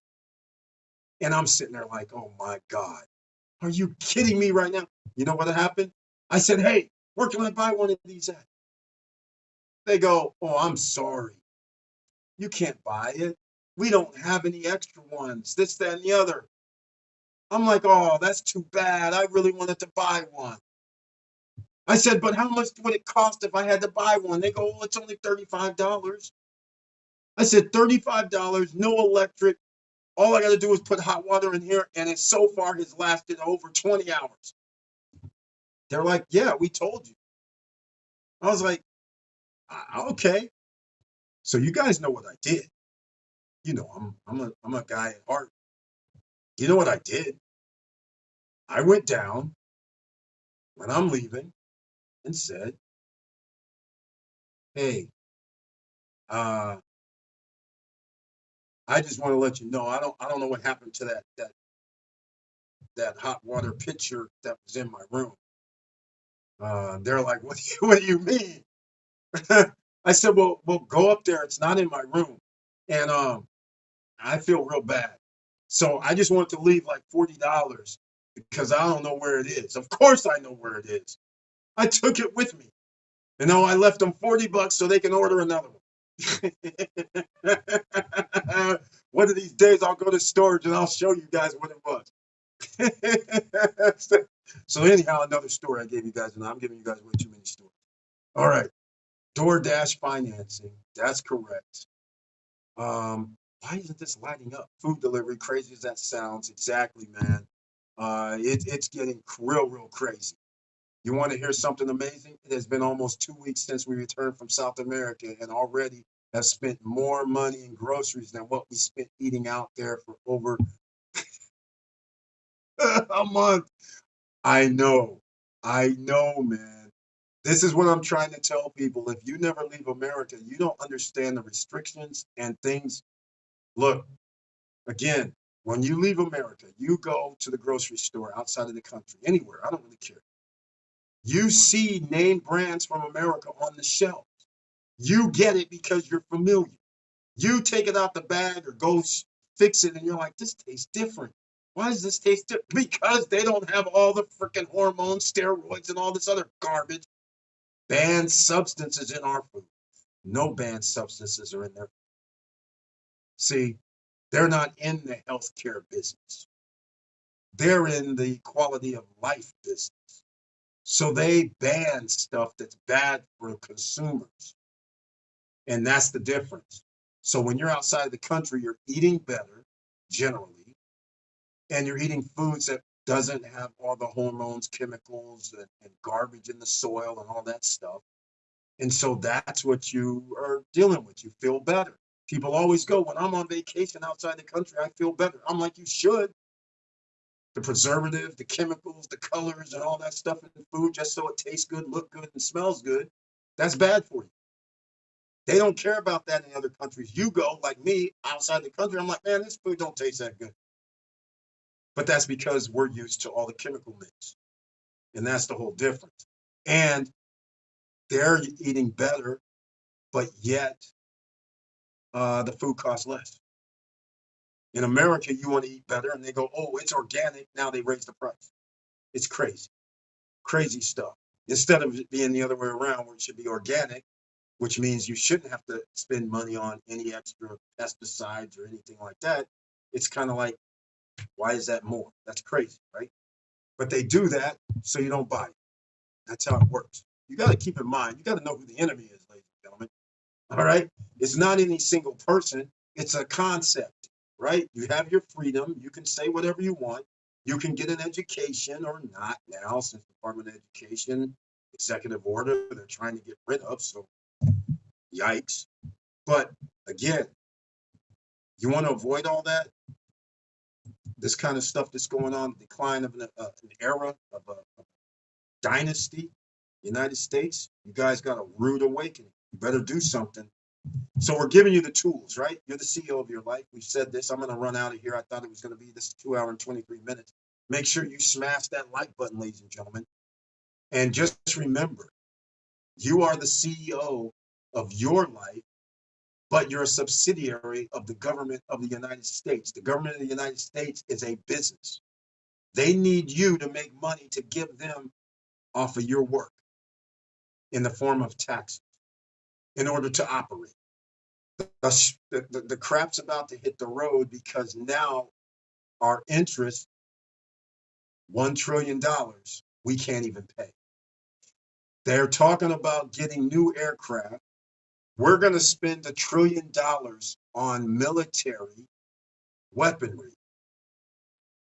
$1 trillion. $1,000 billion duffel bags of cash. $1 billion. $1,000 million duffel bags of cash. 1 billion, 1 trillion is a lot of freaking. 1,000 times 1,000 million bags of cash. That's a lot of money. Taxpayers are paying that and more. We now can't pay our interest every year. This is a problem. So no matter what happens with the stock market, no matter what happens with real estate, just remember, sooner or later, there has to be an implosion. And you need to be prepared to say, you know what? This is all right. I'm going to be in this country for a little while you guys get your act together. And I'm going to be making money anyhow because I have business outside of the United States, just like Microsoft, just like Apple, just like all those companies. Same thing. All right? Just keep that in mind. Just saying. All right, ladies and gentlemen, I'm about to wrap this up. I gave you guys way too many stories tonight, but hey, what the hell? It's Friday night. Just got paid, party starting. Or has it already started in a lot of places? But make sure you don't spend your money at the party. That's liabilities. Just think about your life. Can you use an extra 10, 20, 50, 100, $300, $400 a month while you're sleeping? I hope so. By the way, make sure you guys go down below in the description box if you find this on replay, because you got to download Robinhood and Webull. If you have not already, get your free shares of stock. By the way, Webull has a special offer right now, which is pretty interesting. If you deposit $100, I couldn't believe this. They give you like some weird thing that I don't really like, but I'll just tell you what it is. They give you like $100, $300, I don't remember, of fractional shares. But here's the thing. Even if you make that deposit, they say something like, well, we start giving it to you in monthly increments starting in 45 days. I'm like, what kind of cheap garbage is that? Some of you may say, well, Eric, I don't even want to deal with stocks. Just go down below in the description box at YouTube, Twitch, Facebook, and you'll see things like Wealthfront. And what does Wealthfront do? They actually, you can be managed by them. $500 up to $4,900. They manage it for you. How cool is that? Some of you say, I don't want to do stocks. I don't want to do options. I don't want to do YieldMax ETFs. I don't want to do Roundhill. I don't want to do QQQ, SPY, SCHDs. I don't want to do VOO, VOOG, VOOV, VTI, VGR, VTSAX. I don't want to do none of that. I don't want to use any of those ETFs. I don't want to deal with these guys. I'll deal with wealth. Just keep that in mind. That's another way you can do it. All right? You want to deal with those that's on the stock market, but that's fine. Then you go through Wealthfront, separate division. They'll manage on this. They'll make the trades or how they're going to make you profit and money. That's what you got to do. So the links are down below. Of course, every link is an affiliate. But hey, I get free shares of stock too if you sign up. So, okay, cool. I get some fractional shares. Cool. All right. Now, if there's anything else you guys want to talk about tonight, please do so now because I'm about to practice. All right. I've had fun with you guys tonight. I've given you a lot of stories, and now I've given you even a little bit more while I'm on America's Most Wanted list at one time in my life because I was teaching people how to not do anything illegal, all legal, all above board. But they were like, you're sharing. You're not supposed to be sharing this stuff. Once again, the stories of when people say, who's the guy? When Dave Chappelle jokes around and says, hey, I'm a rich guy. What do you think the government's doing? They're working for me. They're working to help me, not you guys, right? What's this stuff when Trump was at his famous speech that he had his first time when he was going to be elected in 2017 when he's at the debate, and he starts talking about, I know how to pay less in taxes. People are like, what? What's he saying right now?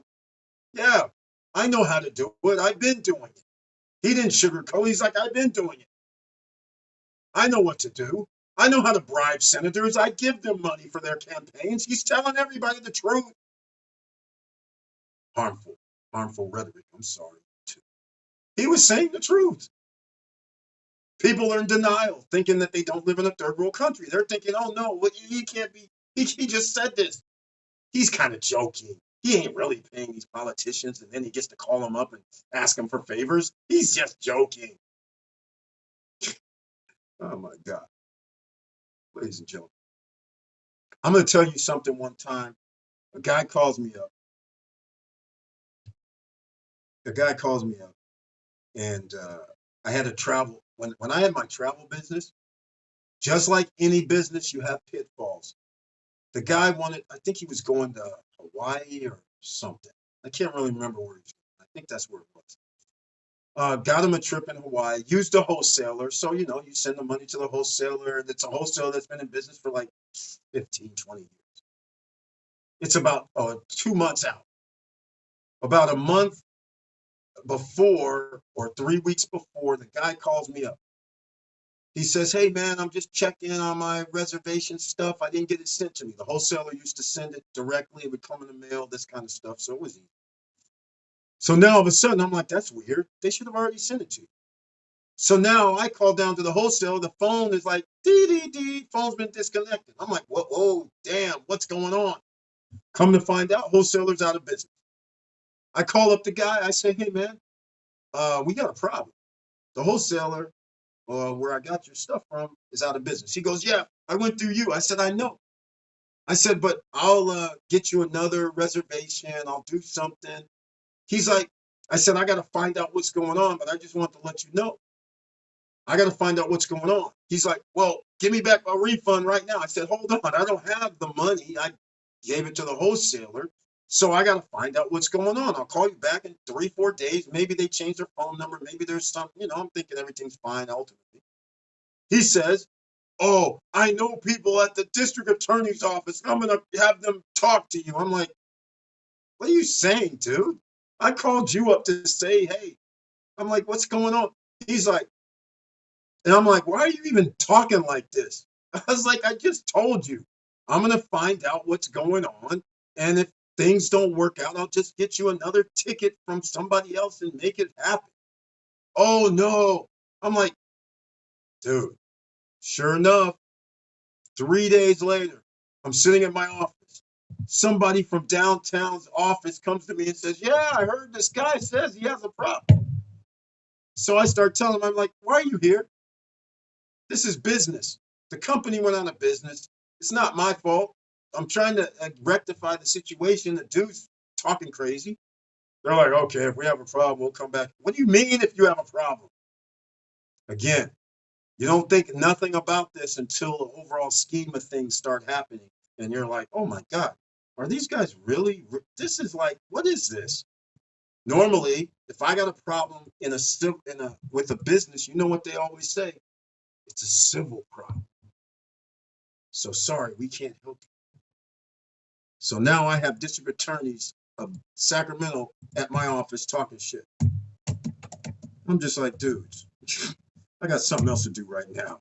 I need to go find out what happened to this business. In fact, why don't you help me find out what happened to this business and what's happening here? They're like, oh no, we can't. What do you mean? You're sitting in my office right now. So this guy used whoever, I don't know who the guy was, but he's able to call up the district attorney's office and have people come over and talk. So whoever it was, apparently the dude's very powerful. All this stuff, you start learning, oh my God, our government is really, what the hell's going on? So of course I find out the dude doesn't work for the government, has nothing to do with the government, nothing, but yet he can pick up a phone and somehow somebody in my office was actually downtown. It was on J Street, like 7th or 8th J Street. So yeah, I'm right. In fact, district attorney's office was two blocks over. So these guys just got out, walked up. Hey, what's going on? A friend of ours. I'm like, what? Like, wait a minute. Okay, so America really is like this. You learn a lot of stuff, ladies and gentlemen, when you're doing things in life. All right, I'm going to wrap this up tonight. I gave you guys enough stories about things that I shouldn't tell you about. But this is why we're the most dangerous on the planet. This is why I've been here for 5 years trying to give you guys some information and insights. Some people would say, Eric, this is crazy. I know, but don't worry. The crazy always ends up in a certain space. You got 1 year, 9 months before you're going to have to really figure out. If you don't have things in order, you're going to have to really figure out what you're gonna do for the rest of you and your family and your lineage. You're gonna have to figure out what the hell's going on, right? Because if you don't have the finances, you're in trouble. Healthcare could be gone. Education could be gone. You might have to pay for all of it. You might not have a job. You may not be able to do business as usual after retaliatory tariffs and all that stuff goes haywire. Then you're going to have problems selling product outside the USA. You have citizens in the United States who are living paycheck to paycheck. So now what? You're going to be part of Pay Me Later program? PayPal has pay later, but they pay you immediately. But again, you're going to have to be part of that. You're going to have to offer it. And so this is where we're going. So you're going to have to figure out, you're going to be like, hey, man, I need some other real estate. Is always going to be a thing, but who's going to be able to afford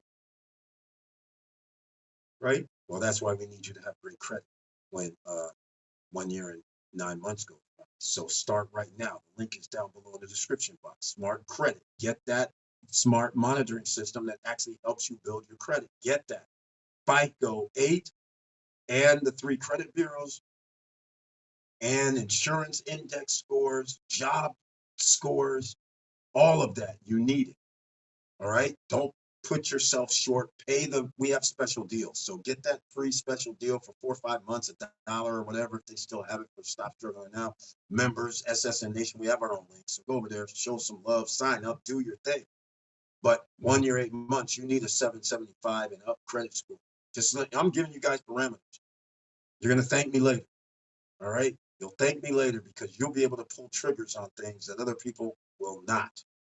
Because if 80%, 85% of people are living paycheck to paycheck, chances are their credit's not going to be good. So that means only the wealthy are going to be able to buy up every damn thing. You want to be part of the wealth class, you're going to be buying up everything, whether it's by credit or not.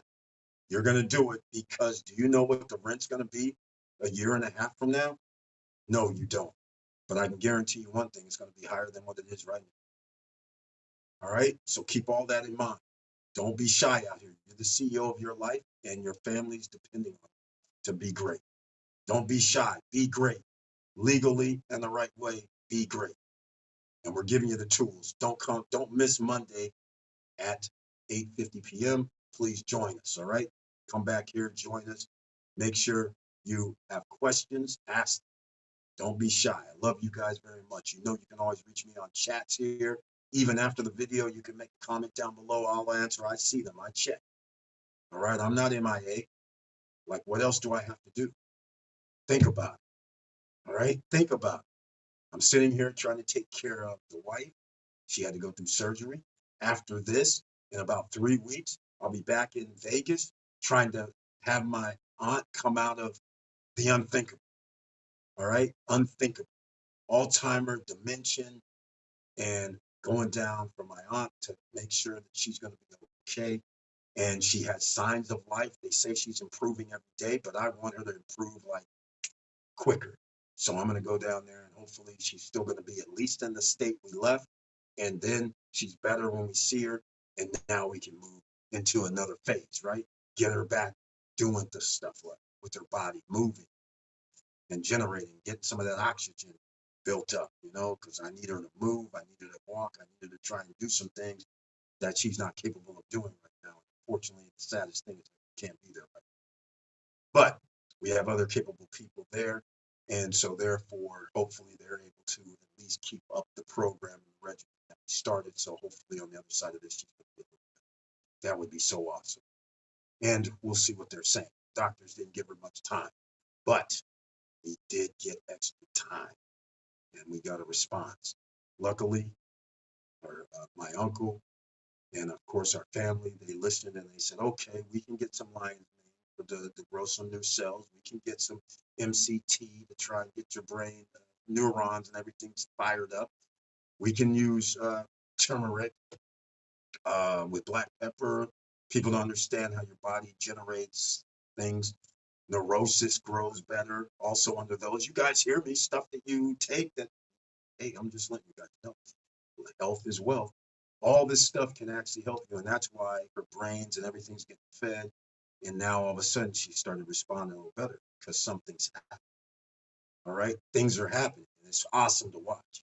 So I'm hoping the improvement actually keeps continuing to a level where the response level is just better than it was a week or so back, 10 days ago left.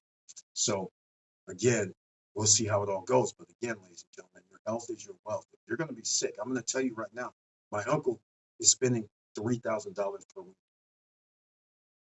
That's right. You heard $3,000 per week. In fact, $3,100. He showed me the bill, $3,100. If he doesn't spend the money, the healthcare workers would not be there that's helping my aunt. If he didn't have the money, if they didn't have the money, this is the difference. She would have been in hospice. She would have passed away. Let's just put it like it is. All right. So the government, she has Medicare. She even has TRICARE for life. That's right. If you're in the military, you know about TRICARE for life. But because she's on hospice, TRICARE for life doesn't cover it on hospice. So a lot of good that insurance non-coverage does. Medicare covers doctors that come every week, once a week. So again, this is what I'm saying, ladies and gentlemen. If you want to go down the path of having to deal with insurance and don't have any money, you're going to die. All right? Medicare doesn't cover everything once you get older. And other insurance companies don't cover everything. You got to have co-pays and all this other stuff in what do you call those things? I want to say in contract, but it's not in contract. It's in the same service. The same service group, or are you out of service group? There's different pricing. It's treacherous out here. And if you get ailments and sick and hurt, you don't know what's going to happen. The doctor's business is to make more money. It's not really in the business of curing whatever you have. They want you to come back. You are a customer as long as you're ill. So wouldn't it make more sense that I give you a pill, see you in 4 weeks or every half a year? So then I can get a copay from you of 40, 50, $100, whatever it is. And then that way I get to charge your insurance company $500 to $1,000. And that's why I got to get your blood work. I got to get all these things they start naming off, right? I need your blood work. How about a colonoscopy? They start naming off all this stuff because they're like, oh, that's one way I get to submit the claim to insurance and get my thousands of dollars. They're not trying to fix you, right? You're a customer. Just keep that in mind. Unless you have some, I won't get into it.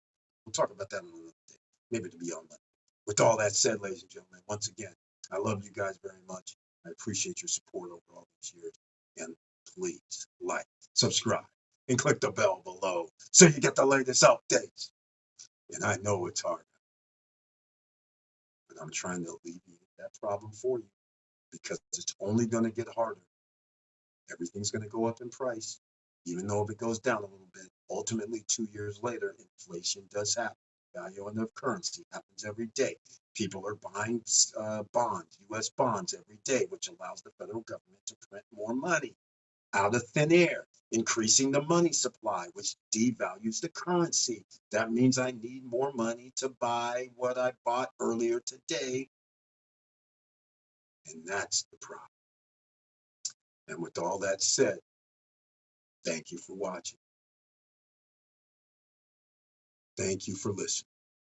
And make sure you keep your head up. Keep moving.